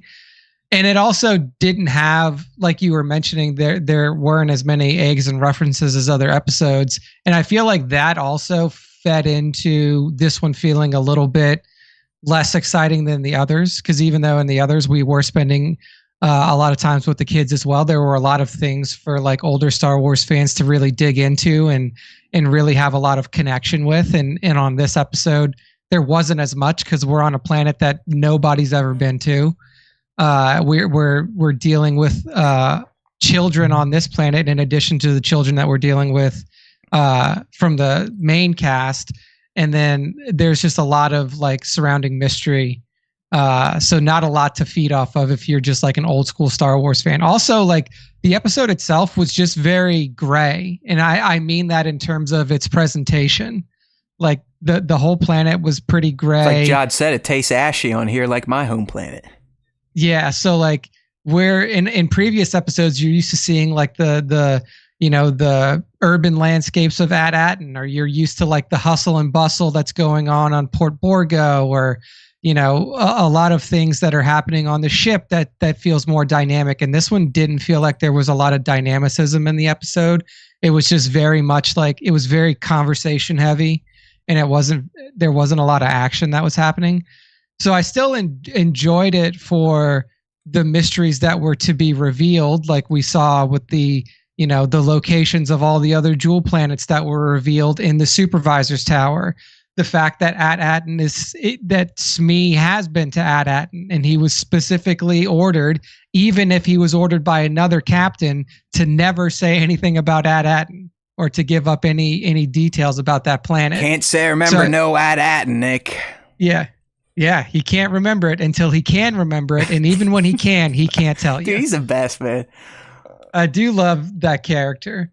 So overall, it wasn't my favorite episode of the show, but it definitely is here to like lead us along a path of other mysteries that we will now find. And I think if they follow the path of like, okay, well, we can't get to At Attin clearly because their coordinates have been scraped away. The next logical step is like, okay, well, we have the coordinates to all the other ones, so let's write them down. And then now we have a list of places to go that could get us back home. Mm-hmm. So my assumption from here is that's kind of where we're going to go. It's like, okay, well, let's go down the list. Which one do we want to go to next? At Arissia, let's go there. See if there's a supervisor tower there that has the At Attin coordinates to it. So yeah, you're kind of with me then, and we're not setting up our predictions for next week though, but we are. It's time to start getting into the Haas as promised. Nick is here. I've gone through, probably said too much. Now it's time to start drilling into the nitty gritty, really getting into the theory, starting to craft some new shit, weave the path of the characters moving forward. So Nick, let's just. I want to riff on something you just talked about, because I'm kind of with you. Like, all right. It seems it's abundantly clear now, at least to me, that Achrann and Attin are identical, right? Top to bottom. Same structures in the same spot, same homes, and probably had the same mission. I mean, if you're in early on when they go to one of the bombed out homes, you can see that the murals are in there, all the same shit that we saw on At Attin. Neil himself identifies the school. We're on the roof of the school. He's like, holy shit, you guys got a big gun up here. And by the way, don't sleep on that big gun. I have a feeling that her showing him was not just for fun. I think that's going to come back into play when they actually make it to At Attin, and they may need to defend themselves. So you heard it here first. Yeah. But anyways, he's up there. It's like, oh yeah, shit. See that building? That's where my mom works. That's where I'm going to get a job by the supervisor when I get out of school. So are we thinking then, Nick, that all 9 of these jewel planets are essentially clones of each other? Yeah, at least in terms of structure. And what it really comes down to now is like, what were the experimentation parameters, right? Right. Like, yeah, was it the same on each planet, or did they tweak the variables on each one? You know what I mean? Because that's what you would do if you're gonna. Typically, if you're gonna do an experiment, Nick, you wouldn't just do the same thing 9 times, right? You would have a hypothesis, and you'd be like, well, I'm gonna try this variable here, but I'm gonna tweak the variable over here. So what do you think? Do you think we had some differences then, and that's why Achrann is a fucking nightmare zone? Yeah, I mean, the first thing that is of note is that the only species of people that we met on At Achrann are human. Well, if you were looking, Nick, on the roof in particular, you can see an Ithorian and a Rhodian, but the humans definitely seem to outnumber the other Jewel World species we've identified. Yeah, and it seems like the Ithorian is like the leader of the Hattans as well. So I wonder if it is like I wonder if the experiment is around like races on a planet, like, what species you can have on a planet and how do they interact with each other, and then how does the power structure kind of play its way out from there. Yeah, or like, hey, our supervisor will allow these people to drive without a rail system, or our supervisor will allow a starship to come every once a year, or hey, let's just leave a blaster somewhere on this planet and see what happens. Maybe it turns them into a war culture. All right, okay. So then, I do. And the other question I have for you, and we get it early on. And damn it, so many questions now that he's here. Mm-hmm. I mean, literally, when they come out of hyperspace, they identify At Achrann as their planet. They're like, oh shit, there it is. We found it. We got looks exactly the same. Yeah. So Nick, were the planets themselves created? Because how do you stumble upon 9 different planets that are exactly the same? Both, as I said this earlier, both topographically, demographically, and geographically. Yeah, I know that. I mean, one of the huge things that never really gets talked about in Star Wars, but happens, is terraforming. Like, they terraform planets in Star Wars to make them livable for so that wouldn't be too far out of the realm for Star Wars, that some faction or the great work was literally to create 9 identical planets and conduct a social experiment on them. Yeah. Okay. That's kind of the way that I'm leaning right now, because it is like basically identical aside from the destruction that's taking place on At Achrann. Like, it has to be that they either found a system where there were worlds that were uninhabited and they terraformed them and used this system to to set up these experiments, or they, maybe there were 9 planets outside of not in the same system that were uninhabited, and then they just decided to terraform them all in the same way and see, like, will they develop in the same fashion if they're in different systems? There's a lot of open questions still, but yeah, I think what ended up happening was whether the planets were created whole cloth, which I have no idea if that's even possible, given what you would need to do that, or if whoever set up this experiment just found 9 planets and terraformed them all the exact same way, built the exact same buildings, and then was running this experiment to see what small changes would do to affect society in certain ways. I definitely think in some capacity. I mean, if you really want me to get far out, what if At Attin's eternal treasure is the fact that it can create life? What if it can spawn a planet? What if At Attin, its big secret, its treasure is it can shit out a planet? Can clone itself, essentially. That would be worth protecting. That'd be worth hiding for thousands of years, potentially. People would want that. That'd be one hell of a treasure or an asset.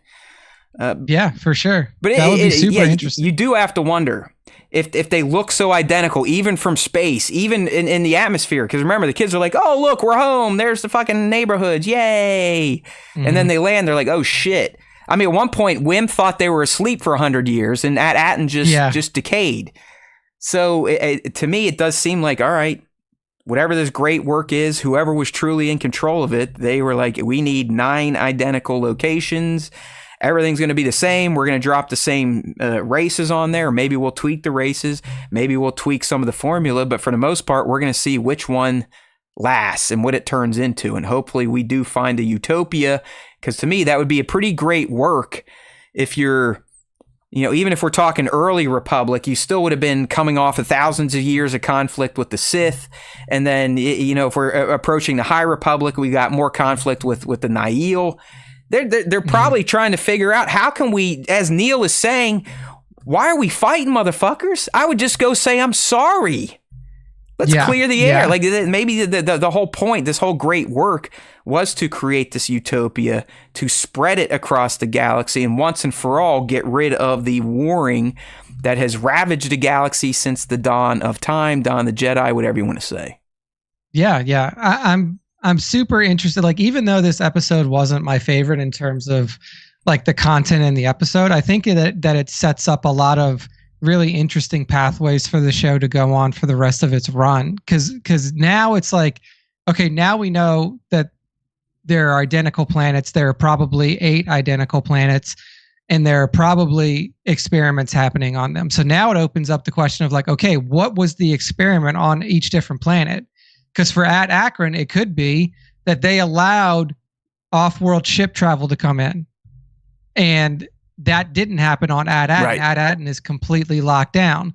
So was it the outside influence of off-worlders coming in to At Achrann that caused society to downfall faster, or that caused the downfall of society? Because like you were mentioning, if the base level experiment, or if the control group is At Attin and the control group is no one in, no one out, no weaponry. But on At Achrann, they're like, okay, we'll allow off-world ship trade. By default, the planet has no weaponry on it, but you have off-worlders coming in. They bring weapons with them. They cause strife and conflict. Did the off-world trading, was that a part of the testing for At Achrann? And what are the test variables for the other ones?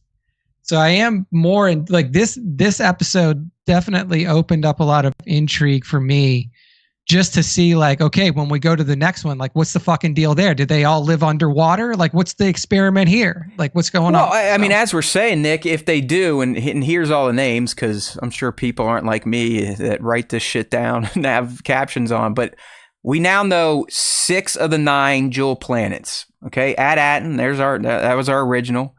Now we got At Achrann, there's 2. We got At Aytuu, At Arissia, At Aravin, and At Acoda. So they have at least 4 other at planets to go check out if they so choose to. And I'm with you. I mean, it makes the most sense. I mean, the episode ended. They're still in the Fallen Sanctum.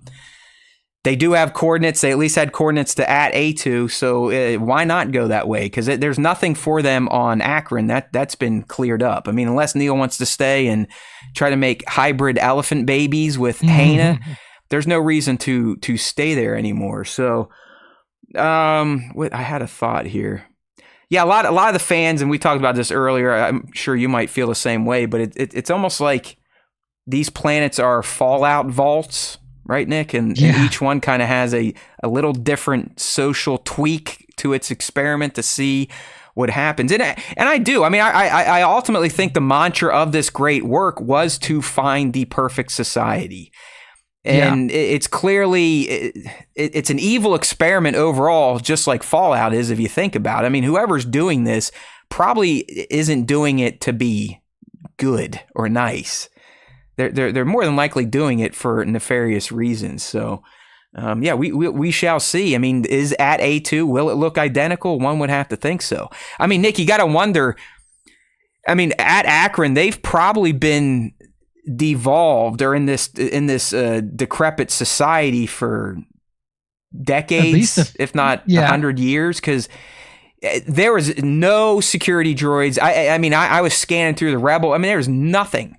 Yeah. They called, we learned the tower, that is the supervisor tower, but on planet now, they call it the Fallen Sanctum. Yeah. So maybe they never even had a supervisor. Maybe on Achrann, it was more religious in nature, how they were being controlled. Fallen Sanctum, this, that, and the other thing. So there should be more towers on these planets. So logically, they should go there to look for them. But who knows what they will find or what state the planet may be in. Do you think, Nick, they will find one of these Ats that have been named and it is completely gone and that just checks that one off the list? Or, I mean, maybe so.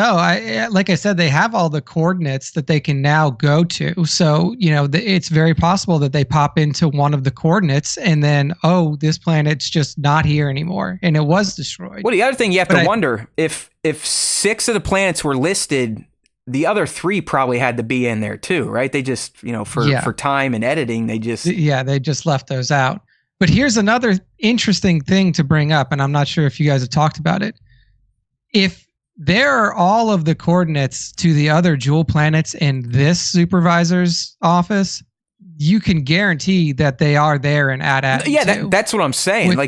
Which also means that whoever is running At Attin knows that this is an experiment, knows of the other jewel planets, and knows that, we know that we're supposed to be under the guise of nobody in, nobody out. But whoever runs that planet knows that there are other planets out there and that there are starships out. Like they're not as clueless as the people who live and work on it. Oh, 100%. I mean, that's why some people are still pointing to Wim's dad, Wendell, might know more than he's letting on. And listen, I still think he's shell-shocked as a dad watching a spaceship rise from the Earth. But I did make a point earlier. So far, every kid's parent's job has been identified but Wim's. Like, it's very clear. Fern's mom's in admin. Everyone else, they're in, what do they call it? Analytics or something. Wim has never said, my dad does that too. What's his dad doing? Why is he in these meetings getting reviews and being pulled out so he can go bust his kid at school? So I'm still not completely on the Wendell is up to no good but he may, like Nick is saying, and for sure, the supervisor, the Wizard of Oz, the AI overlord, they 100% know what they are taking part in. And if it is one of the humans that live there, shame on them. Like, how fucked up are they that they are willingly taking place and keeping this very communistic society running by buying into the ruse and inflicting the ruse upon everyone else? Yeah. And it's so hard to believe that it's a sentient race that's the supervisor, because however long this experiment's been going on and however long this planet's been going around, you would have to pass it along. Like, you couldn't have one being be the supervisor the whole time unless they have an incredibly long lifespan. So unless they'd have to be a fucking Yoda. Yeah, exactly. And even in that instance, if we want to assume that this experiment has been going on since Old Republic times, that still outlives Yoda's lifespan, right? Like, Yoda was 900 years old. This experiment could be going on for 1,000 years or longer. Yeah, Bango. I mean, I don't know if you ever had Silo, but you could have like a lineage of supervisors. But I still think Bango. I think the meat bags kind of do have to buy in, but it's sounding more and more like whatever is controlling this thing probably is not fully sentient. Yeah, it's not like an organic life form. Right. It's probably, like you said, an AI or like a that an organic probably created and gave it its mission, but. The OG like, supervisor very well, and we're going to talk about this guy. I want to hear who you think it might be. The OG supervisor, or the one in control of all this, very well could be King No-Head. I don't know if you picked up on that, Nick, but they come across a statue. And like this episode goes out of its way to show it, to talk about it, to show the people shooting its head off like they hate it on Achrann. Is King No-Head the creator of this social experiment? Yeah, I mean, it could be. What's interesting is that the kids did not recognize this. Like, right. I don't know how far, I don't know how far along the society goes in At Attin? Like, does it cover the whole planet? Is there only a specific region of the planet that is inhabited? And if so, why wouldn't they have been like, oh, this looks like a statue that we've seen before? Because clearly everything else in this area they've recognized. Like you were saying, Neil recognizes the building that his mom works in. They recognize the supervisor's tower. They recognize the parks that they were that they were in when they first landed, but they don't recognize this statue. So I wonder if this is not in place on At Attin, or if this is just something that they've never seen before. Yeah, on At Attin. Maybe the statue's posed differently, or maybe because it doesn't have their head. But you would think, I mean, if they've seen a statue with an arm outreach, head or not, they would know. So yeah, I do think you have a good point. But there's a good chance my dumb ass is going to go back through episode 1 and scrub through some of the city scenes to see if we can find it. You bet your ass I'll waste my life doing that. Can find a statue. Yeah. All right, so we talked about King No Head here. Other theories then from this the Fallen Sanctum. I mean, I think we kind of nailed the whole idea. I mean, I like how that it was slowly revealed that SM-33 knows way more than he lets on, or that he's allowed to let on. I love that he was the one that was like, hey, we're on At Achrann, you idiots. You didn't know that? And it's just like, okay, well, that clarifies some things. 'Cause when I first saw them land, I'm like, holy shit, this looks identical to At Attin. Is this just a different form of it? And then we get the exposition.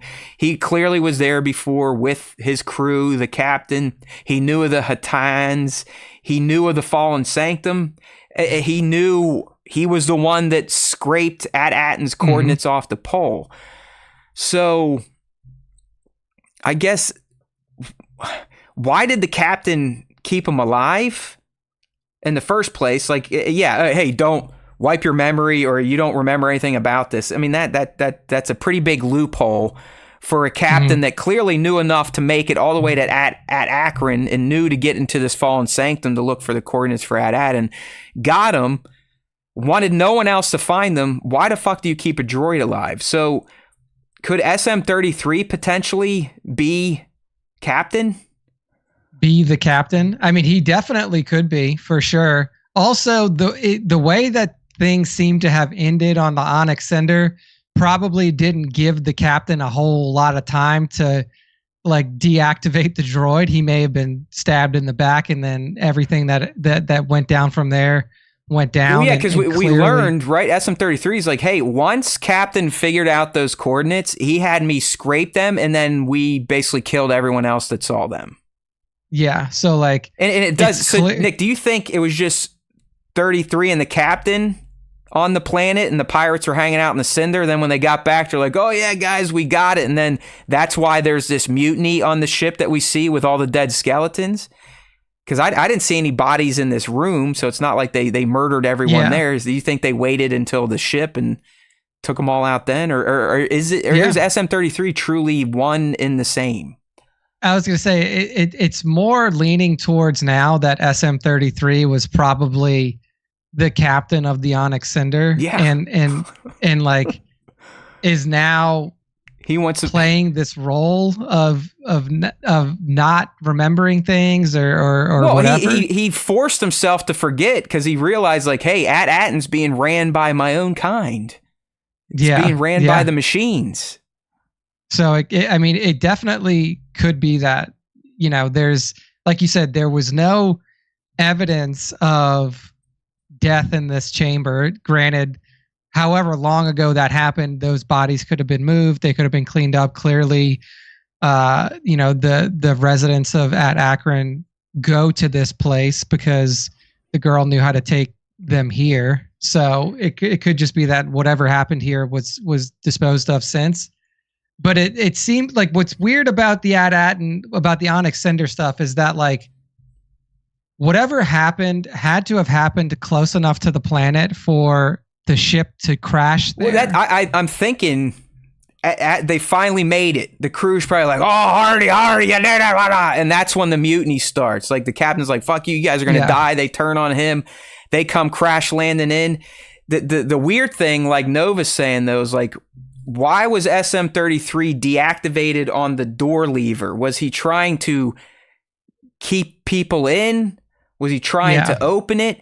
Did the real captain get off? I mean, many moons ago, one of my odd theories is like, well, maybe the real captain got off and they're the one that started all this shit with supervisors too. Because, hey, they made it this far. They found the lost planet of eternal treasure. They, deleted the coordinates from Achrann.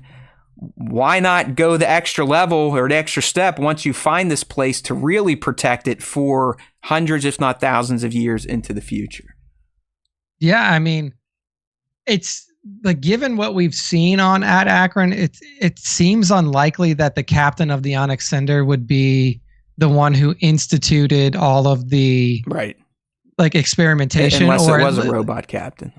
Yeah, unless like the captain was a part of the system, which seems weird. But yeah, I mean, it almost seems like you were saying that SM-33 was trying to keep people in the ship. Like, you can't get off because the captain, whether it be him or another captain, has ordered everybody on this ship to be killed. Yeah, so exactly. You're not getting the fuck off of here. So did anybody make it off? It's very possible that people did, because if he's like hanging on that lever to close the door, then people were at the very least making their way there. And it's possible that somebody slipped off, and it's possible that like they just integrated themselves into this society to a point to where like nobody has realized that somebody who wasn't a part of the original experiment is there. Could that have anything to do with Wim and his father and his family lineage? It's possible.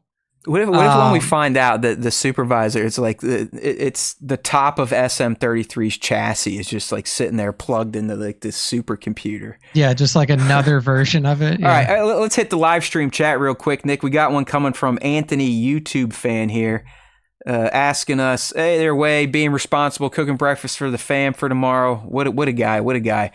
At Achrann's carvings, did a lightsaber scorch it? We actually touched on that when you were gone, Anthony. I felt the same way when I first saw it, but if you listen a few moments later, SM-33 is like, oh yeah, I did that. The captain made me do it. Yeah, I ripped that shit off myself. So yeah, that even though I agree, first watch definitely looks like a saber scorch. Apparently our boy Smee the robot did that. Props, we love you, brother. Oh, Nick, you probably don't know this, but Props got our clip in front of Ravi, and he shared it and thanked us for being supportive of the show and the kid cast. So that was nice. Hey, that's amazing. Anthony following up with, I asked the question because it's been revealed that Jod will find and decipher Sith writing on a structure. Yeah, I mean, we've seen that cave shot. Who knows if he actually decodes it.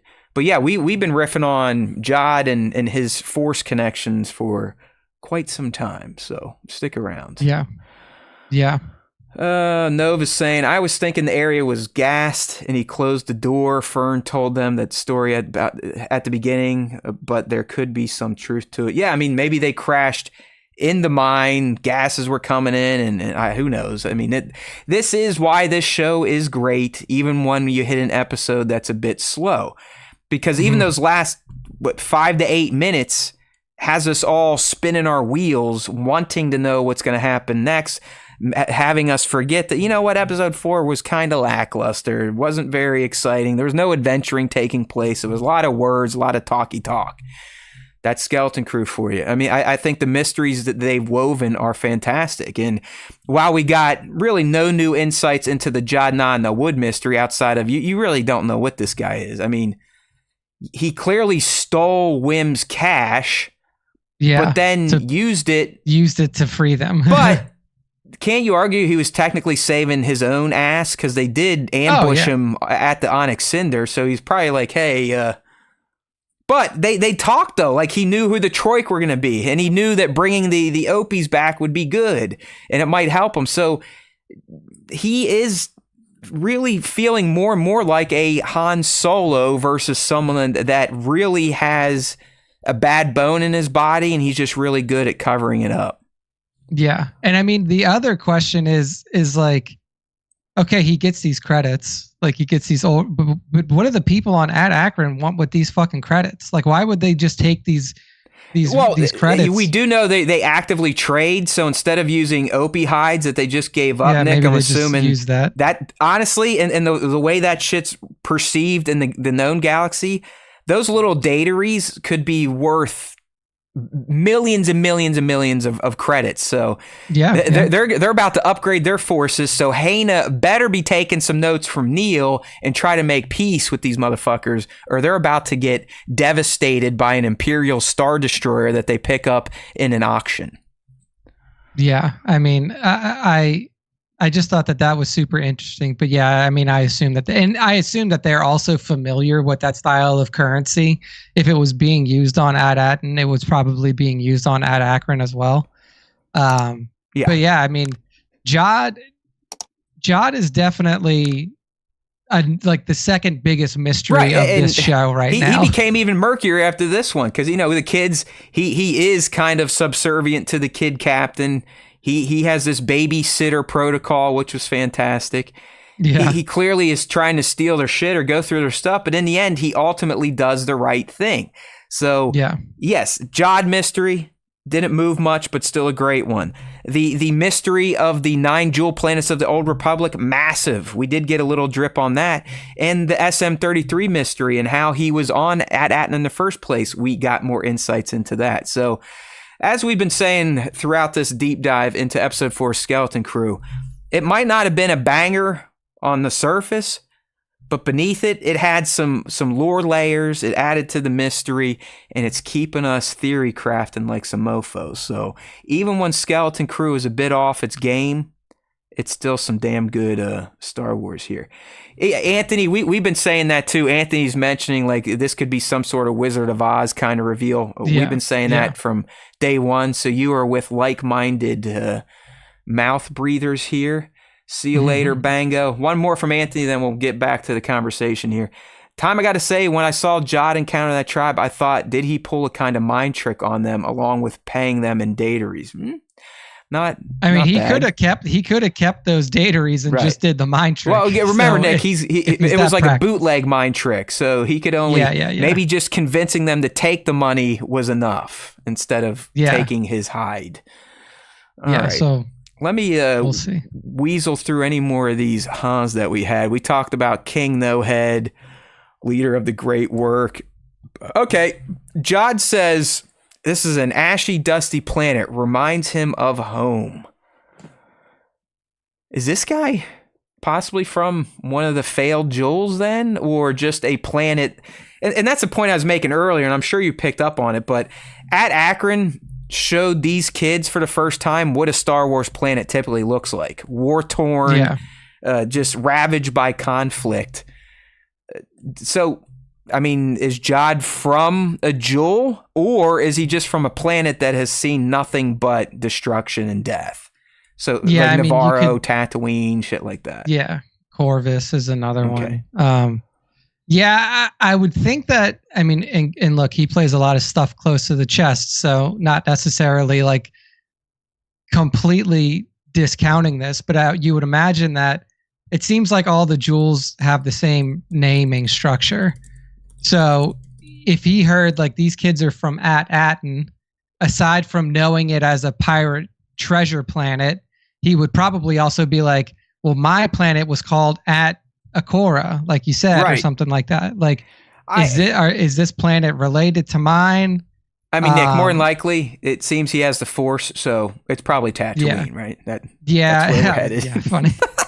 But yeah, it's like that would be another interesting. Do any of these jewel planets even know what the Force? I mean, like they know what the Force is because they know. Oh yeah, the stories. They know the tales of the Jedi. I mean, Wim had it could be like the tales of the knights that slept for 100 years. I mean, he's got Jedi lore drops left and right.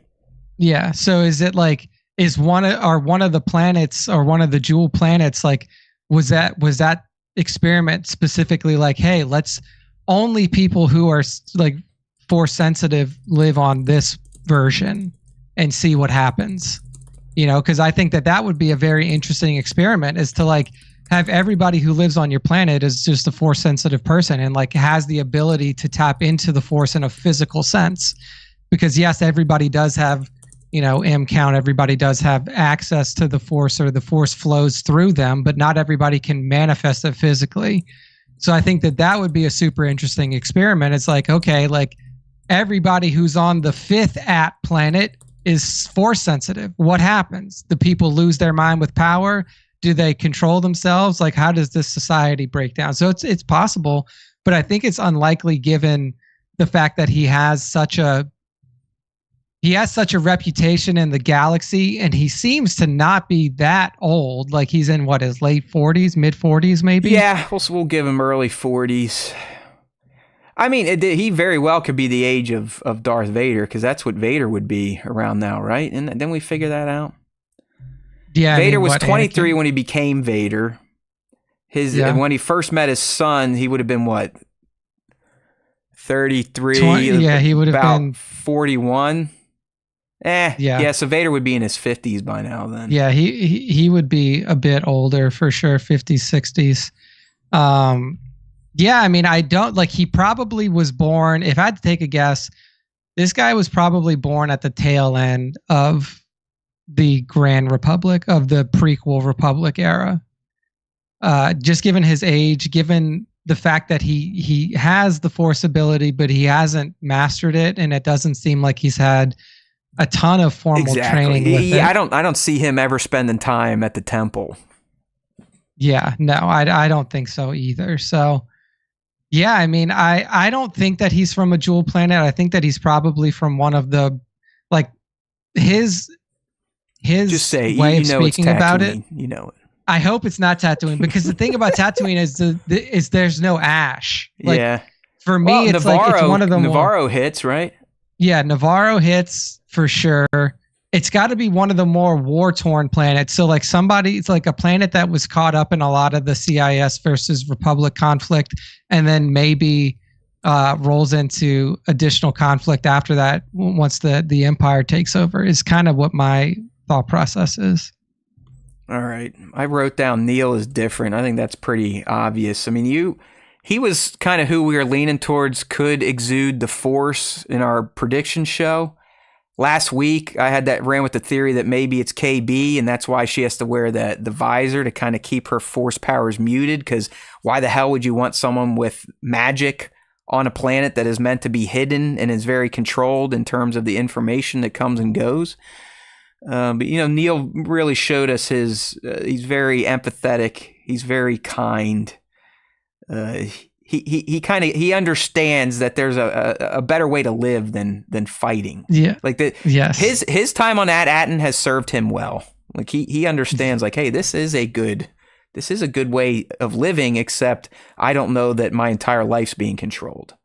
Yeah, exactly. And it's like for a kid like that to finally have that revelation, it really does.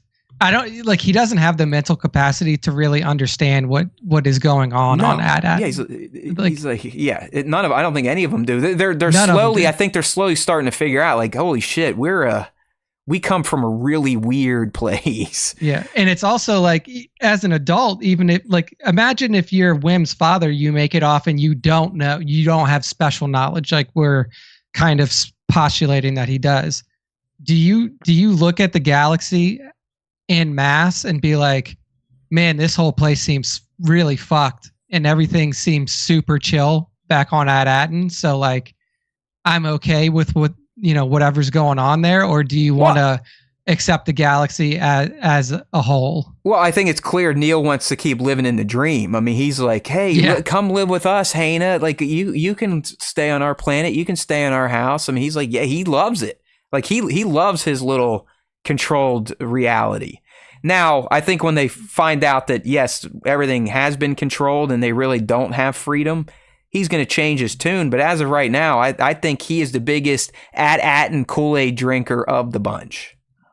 Yeah, I think so too. And like, look, rightfully so. If there was a planet like At Attin that I could live on right now, I'd fucking be there. Yeah. All right. But Bat saying Jod's from Mustafar's family was killed with Kylo. Timelines don't line up at all. Jod is older than Kylo Ren by a lot. So Jod's doesn't older quite line up. I'm telling you, people, it's going to be Tatooine. Just take it to the bank. Hey now, hey there, Darth LVJ. Hey now, what's up with that elephant Riz? That's right. We did talk about Neil's Riz. Hey dude, the guy's got it. I mean, the guy's got some game. He took a war-hardened young lass, and by the end, first she was yanking on his trunk, not the one he wanted her to yank on, but pulling him by his nose. But at the end, he got himself a little kissy kiss. So we respect his game, even though he's a bit of a wuss. But as I explained in my top moment, Nick, he did have enough courage to stand up to SM-33 and chuck a rock at his head. Luckily, Jod knows how to play space football. Otherwise, Neil probably would have been the first one to be ripped limb from limb from limb. How'd you like that they decided to go with a snorri cam for that moment? Where made it look all goofy because the camera was attached to the puppet? Yeah, no, I thought it looked cool. I really enjoyed that. And I also liked how steam just started coming, like he just started smoking.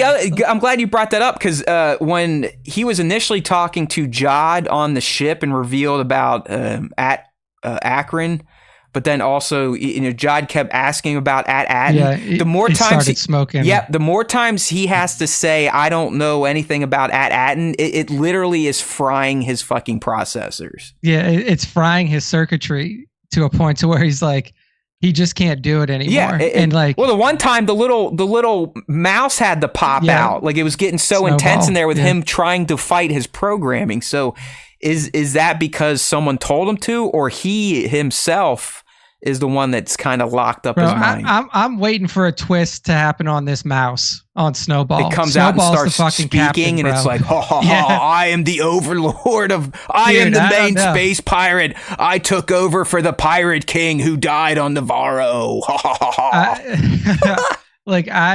I'm so unsure of everything now because kind of like in the Acolyte, like there are so many different mysteries that are kind of intertwining with each other that like every time you think of something that seems innocuous, you're like, but is that a mystery too? Could that be a fucking another key point? Like it just gets to a point to where it's like everything you see is now a new mystery or is potentially a part of the mystery. Oh yeah, dude, they all start to cascade into each other, and you know that's why this show is so fun to speculate on, but it's dangerous. I mean, there's going to be a needle we have to thread, and I think we've gotten in the hole a few times, but we're probably off. And as much as I love speculation wins, I'll tell you what, as a human, I love being surprised even better than knowing what's coming. So I do hope we are surprised, but I think so far, 4 episodes in, Nick and I have laid out some pretty good theories for those that are listening,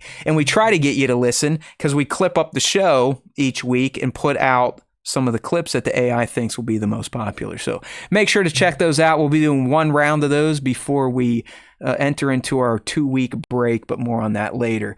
All right, man, a few more things. I already mentioned, like, guarantee that rooftop gun is not just at Achrann. That's probably on every 100%. School. And I think Neil is going to be the one to know to use it when it needs to be used. As in someone does follow them to At Attin, be it pirates, whatever. The gun's coming out again, okay?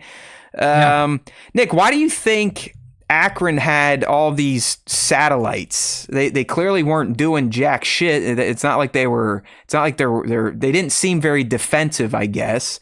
And we didn't see these on At Attin. So do you think these maybe get put by one of these jewel planets after the experiment has failed?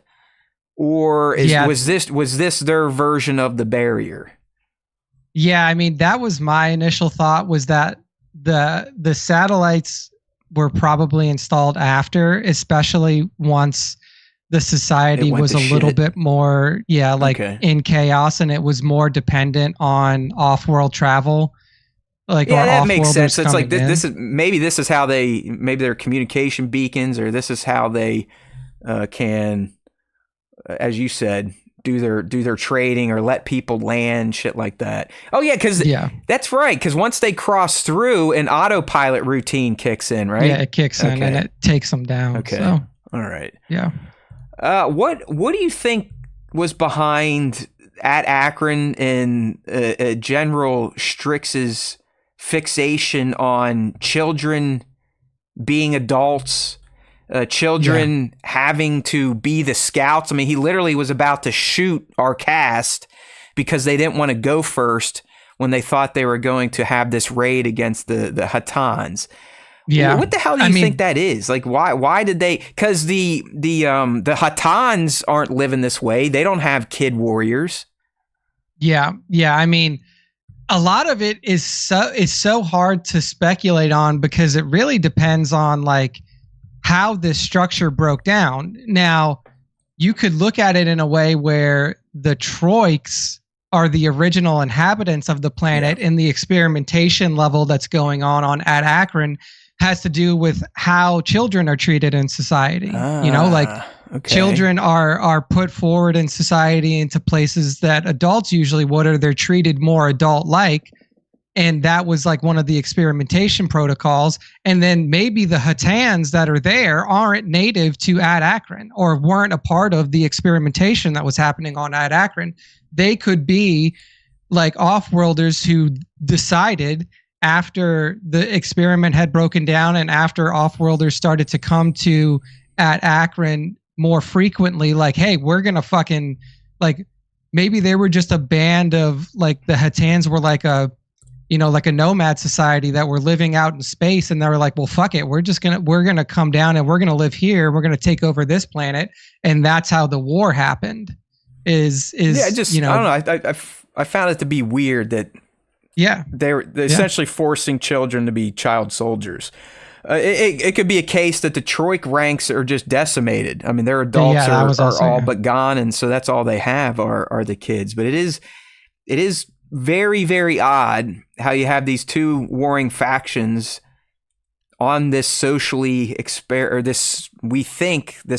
experiment planet, and how different but similar they are. If you notice, their armor's kind of the same. The Hattans, they just paint their shit red, and it's almost like they're trying to dress themselves like samurai, where the Troiks are a little more traditionally kind of guerrilla warfare dressed.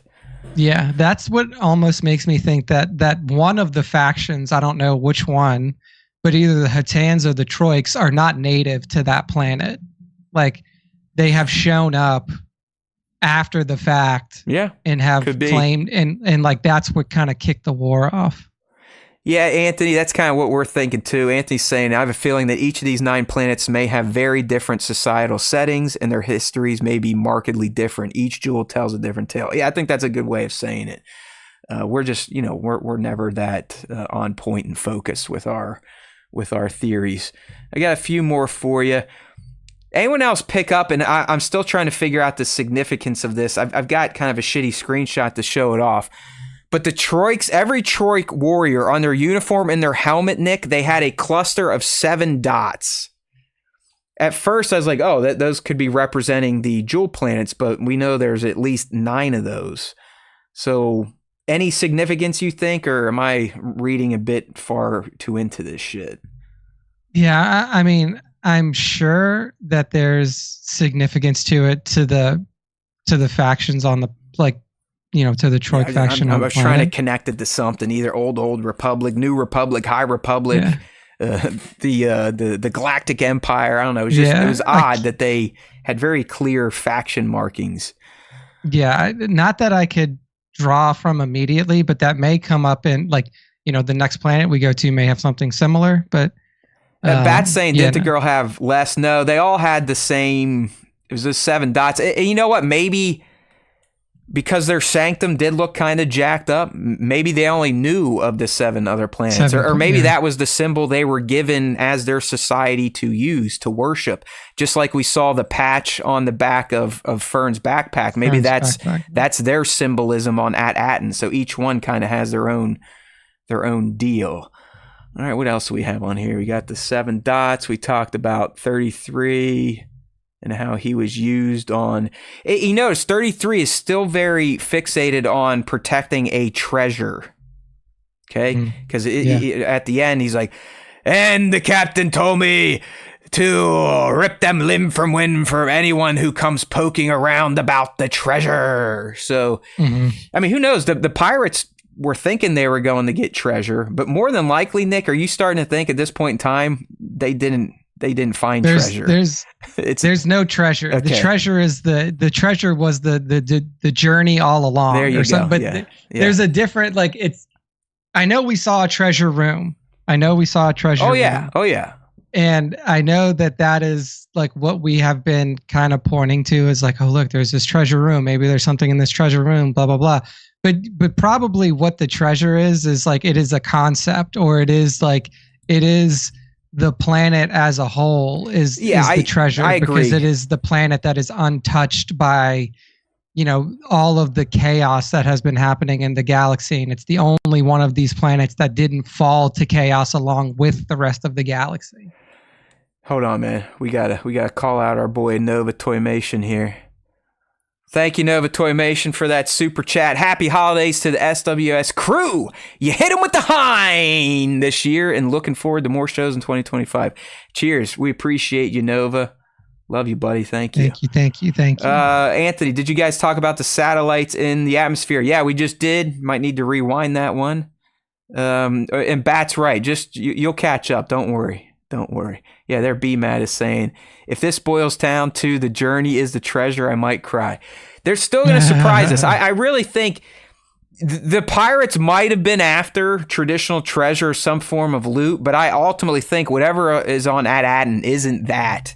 If that's there, sure, but it's got to be some sort of resource or relic that is galaxy changing. Yeah. Okay. You don't go through all this trouble for jewel planets, hidden planets, controlled societies if it's just fucking loot. You know what I'm saying? Yeah. Like, you don't do that for a stockpile of gold or something. All right, like my that. man. Well, I've made it through all of my ha's. I think we have answered them. Do you have any other gospel to deliver to the fandos, or shall we cross over to the fan segment to close this bitch out? Yeah, let's move on. I think that we've done a good job. Yeah. All right, so here we go, people. We have made it to the end of show fan segment. We do it every week, and it's been picked up by other Star Wars fan channels across the nation. There's two ways to get involved outside of the Ask Us Anything, which we did earlier. Okay, we had a good one on, hey, explain Abeloth to us. So hopefully I did her justice in speaking about the mother and where she can be read about. But anyways, the other way to get involved, if you don't want to ask us anything, you can answer the question of the week, which we put out every week, typically on Tuesday or Wednesday. And the question is always going to be themed to our show's main segment. So as we're talking about Skeleton Crew, the question's always going to be, hey, did you like this or not like it? What was your favorite part of episode X? And then we will truly close out the show with the other way to get involved as a fan, and that is our top 5 Star Wars fan artist features of the week, which we host through Instagram and then put up on our site, starwarstime.net. More on that in a bit. Stay tuned. But right now, we're going to go ahead and check out the very, very few questions of the week. I don't know if IG was jacked again today or what, Nick, but both the story where we were asking for questions and then the question of the week utterly failed. You never know. It could be a Star Wars time show stank type of thing. We shall see. But we did ask the fans this week, what was your favorite or least favorite part of Skeleton Crew episode 4? All right. So first up, we have League of Extraordinary Sixthers. She's always in our replies and in the chat, and we appreciate that for sure. So thank you, League. She says, for a mid-season episode, it was a bit weak. This episode should have been the one to make us have all the feelings and wanting more. Otherwise, SM33 is still top tier, and the kids are great.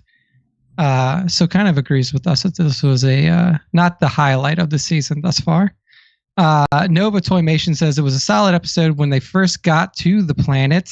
I thought they were running into some interdimensional issues or something. I really like how they've stumbled upon a sister planet to their own and the coordinates to the others. It just adds a ton more mystery to At Attin and these other connected planets. Can't wait to see the rest of it play out. Agreed. And then finally we got Bat, we got 2797 Studios. He says SM33 continues to be the highlight for me week to week. I know this episode was very Neil-centric, but SM33 just continues to make me smile when he pops up. Good episode, advancing the story, building bonds with the crew. Actors continue to shine. Can't say I remember no At Attin. I can't either. I can't remember no At Attin. All right, good Love stuff it. there. Love it. Yeah, you The know good what? I had a stuff. feeling this week was going to be. It's just I get this feeling The in my episode gut. itself Yeah, wasn't as yeah. like- If an episode isn't making me go like, oh, la, la, la, la, yeah, blah, blah, blah, blah, ooh, la, la, la, I want to talk. It's typically that's how most people are going to react, and that kind of slows down the interaction for the show here. All right, doesn't matter, right? We still got one part to go in the fan segment here, and it is Nick's. He is the Lord of it, so let him know who hath Lord Nick chosen this week for the top All right, 5. for the top 5 this week. To get involved, make sure to follow at StarWarsTime.show and tag us, tag at StarWarsTime.show on your Instagram posts. Yes. To kick off the top 5 this week, we have Capes and Rifles. Capes and Rifles is a longtime Star Wars fan follower or Star Wars Time show follower and always tags, or has recently begun to tag again, I will say. And this shot from Capes and Rifles is awesome. We got a Maul DeLorean mid-flight. This is probably during the battle on Mandalore during Mandalorian Season 3. Got the shield out, got the sweet-ass helmet, all looking nice, gun ready, blasting off into the sky to go hunt down those pesky Mandalorian warriors. I just really enjoy. I think it looks good. The figure looks great. It's a hot Fantastic. toy. I got this guy on pre-order, so Capes and Rifles, give me a little preview what it's going to look like if I ever get it and actually take it out of the box.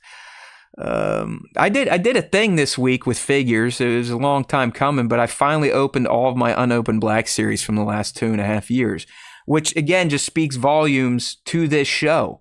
Like, Skeleton Crew has me knee-deep back in Star Wars fandom, wanting to collect, wanting to kind of commemorate the good feelings I have over Star Wars.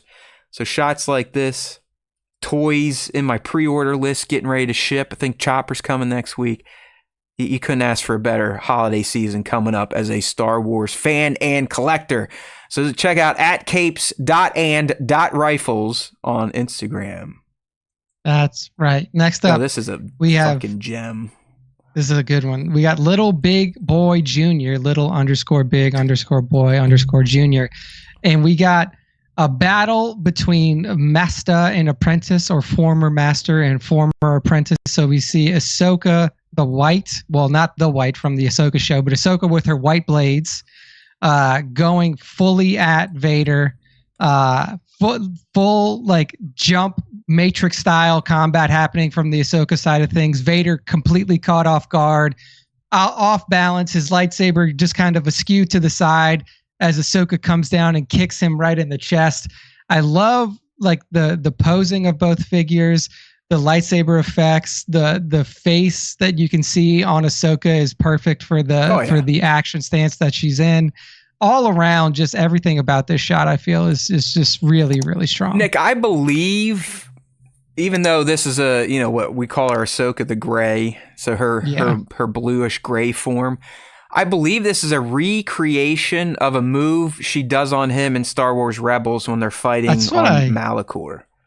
That's what I thought. Yeah, I mean, that's why it looks. Kudos to Little Big Boy for being able to pose these little plastic dickheads to match an animation cell. It's beautiful. I mean, yeah, Ahsoka's not wearing the right garb, but who gives a shit? This is a fantastic shot. It's what we would call a wall hanger around the SWTS HQ. Oh yeah, good stuff. At little_big_boy_ here we go. Junior. Now we're theme correct. We're theme correct now. We're back. We got Black Series Bonanza here. We're back into the Skeleton Crew stuff. So what you see here is the Pirates of Skeleton Crew. You see Brutus. I mean, that almost in the back right behind Brutus, that almost looks like Bill Burr's character from fucking Mando. It is. Don't worry. Okay, I guess we're maybe this is one of their first pirate missions where he was trying to become Captain Silvo. Yeah, so you see Captain Silvo, aka Jadna Nawood, Jadna Nawood, Crimson and Jack. then aka Crimson Jack. He's there to the left, Brutus in the center. You got Bill Burr off to the right, and then Ithorian pirate there in the back. They've clearly just busted in, guns ablazing, getting ready to take some treasure of their own. Caption boarding party here from Black Series Bonanza. Obviously, they're raiding some sort of ship. So I love the lighting. I love the atmospheric effects and how even in post they have the light diffusing through the atmosphere. All around, I just thought that this was a really well set up shot for sure. Yeah, man. I mean, that Brutus figure's awesome. Mine came in. Charlie and I, we unboxed them. She loved it. She loved opening these toys. That's probably why I opened 30 boxes of old figures I probably could have sold, but who cares? I'm a good dad, right? But yeah, Brutus is awesome, especially when you make his eyes glow. He just pops even more. And like you said, the atmosphere helps to kind of sell the shot with that red coloring from the blaster fire. It's very reminiscent of their siege from the opening moment in Skeleton Crew episode 1. So kudos to at Black Series Bonanza. Finally, someone with an all one word handle. There you go. Next up, we got Mando Mugshots. Mando Mugshots is one of our faves around here. Yeah. And Mando Mugshots gives us an awesome Mandalorian-inspired shot. So you see Din Djarin, Din Grogu, and not Din... This is Bo-Katan Kryze in the back, and an awesome explosion off to the side. So Bo-Katan and the Din boys have raided an Imperial vessel or Imperial remnant vessel and are clearly causing chaos with the explosion going on. I mean, the posing, the after effects all look great. Super crispy, clean looking shot here from Mando Mugshots. Yeah, Mugshots still to me is a master of the Digirama blend with practical. I still don't know how they do it. The foreground, it does look a part of the background. Apparently that explosion, Nick, is all practical, which is wild. He's a maestro with these little pieces of plastic. So kudos to at Mando_Mugshots. Check them out on Instagram today. That is right. And to close out this week's top five, we have some art. We have at Honid, HONNID, first time in the top 5 for at Honid on here on Instagram. And we got an awesome look at some. These aren't Death Troopers. Which troopers are these with the black and red visor? Purge Troopers. Yep. There we go. I thought their helmet looked a little different, but yeah, Purge Troopers, fully drawn by Honid here, it looks like. And if you scroll through, you just get good close-ups on all the detail that's put into this work of art here by Honid. For you, buddy. Here we go. And man, you can see the gory blood details on the wound on the right trooper's hand, and man, just excellent stuff here. Any trooper like Purge Troopers or any trooper that's got an all black get up with some red highlights to it, always a big fan of that. But the quality of the drawn animation here is just absolutely fantastic. I've got a hot toy of one of these guys coming pretty soon, I think. There you go. Oh, yeah. Can never have enough hot toys. All right, buddy. Let's shut them down, right? Well, that is it. Yeah. So at Honid, HONNID on Instagram. Make sure to follow. But that is the end of the top 5, and that is the end of our show for this week. So, Matt, go ahead and close us out. Whew, that is right, my friends. And we got a few little housekeeping things before we say goodbye, because we are not going to grace your airwaves, at least for at least as a dual show. For the next 2 weeks, we're going to go ahead and take a break for the holidays. So next Wednesday is fucking Christmas Day. All right. You shouldn't be watching anyone on YouTube unless it's someone in your family. And if you hate your family, you still shouldn't be watching YouTube. Play a video game, watch Star Wars, something like that. The week of New Year's, again, New Year's Day, we're not going to have a show. But there is a good chance the old guy that screams at clouds on this show will fire up the camera and mic the New Year's week, either Thursday or Friday, just to chat with the fans a bit about the episodes 5 and 6 of Skeleton Crew. So New Year's week, good chance there's going to be a live. When it comes down to how we are going to cover episode 5 and 6 while we're on break, I'm not 100% clear on that yet. It will depend on how this week's review does. Last week's Nick actually did kick into gear after a day or two. Got us, many thousands of views and added new followers. And if that keeps up, there's no way this guy is going to be able to put that torch down.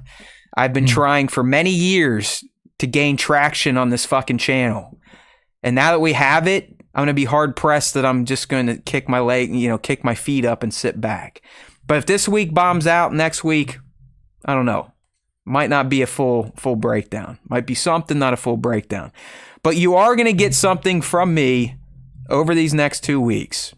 So stay tuned to the channel. If you're new here, sub up. Turn on notifications. Go to StarWarsTime.net. Follow us on our other socials. I will be sending out smoke signals, letting people know what the plan is. I can tell you 100% faithfully, with truth, that this show will not be on the Wednesday of Christmas Day or Wednesday of New Year's Day. I'll follow that up, though, with you're probably going to get some form of Skeleton Crew content over the next 2 weeks coming from the youtube.com/Star Wars Time Show channel. So make sure you're subbed. Make sure those notifications are on. Make sure you're paying attention to our socials. Join the Discord. It's open and free. That's a great place to ask questions like, hey, dude, what's going on? I just want to let you all know that I'm not going to forget about you. Okay? We're going to give Nick his little break. I need a break too. But there's a good chance that it's not going to be for 2 full weeks. Okay? So no Star Wars Time Show for 2 weeks. Matt Show in some capacity. You're probably going to get some Skeleton Crew thoughts. All right? So stay tuned to us. Keep loving us. Here's to a great 2024, at least the end of 2024, young Nick. We've had a nice little boost here at the end. We're a big boy channel now. We piss off our fans with ads midstream and mid-content. We've made it. Just remember, people, there's always time for Star Wars Time, even when we're not here live. I'll always be putting something out. Nick's going to have some Opus clips coming out. We will not fall off the face of the earth. We are not at Achrann. We are at Attin. We are perfect. We are a utopia. And we will see you as a duo again in 2025. But stay tuned for Skeleton Crew E5 and E6 thoughts from yours truly, coming out on an odd schedule, but you'll get something. All right, Nick, I want you to have a great little break, buddy. I'll see you again on, let's give the fans a date when Nick's going to be back. January 8th. We can count on that, right? Is Nick? Yeah. Okay. Yeah. January 8th. So Nick will be back January 8th. That'll be our first live as a duo in 2025, and we will be breaking down Skeleton Crew episode 7 just like we do. All right, my friends, there's always time for Star Wars Time, and if you listen to the Star Wars Time Show. Yes, happy Festivus to you, League. Merry Christmas to you, Bat, and everyone else. And happy holidays to the rest of you. As we always say, if you do listen to the Star Wars Time Show, the Force will be with you always.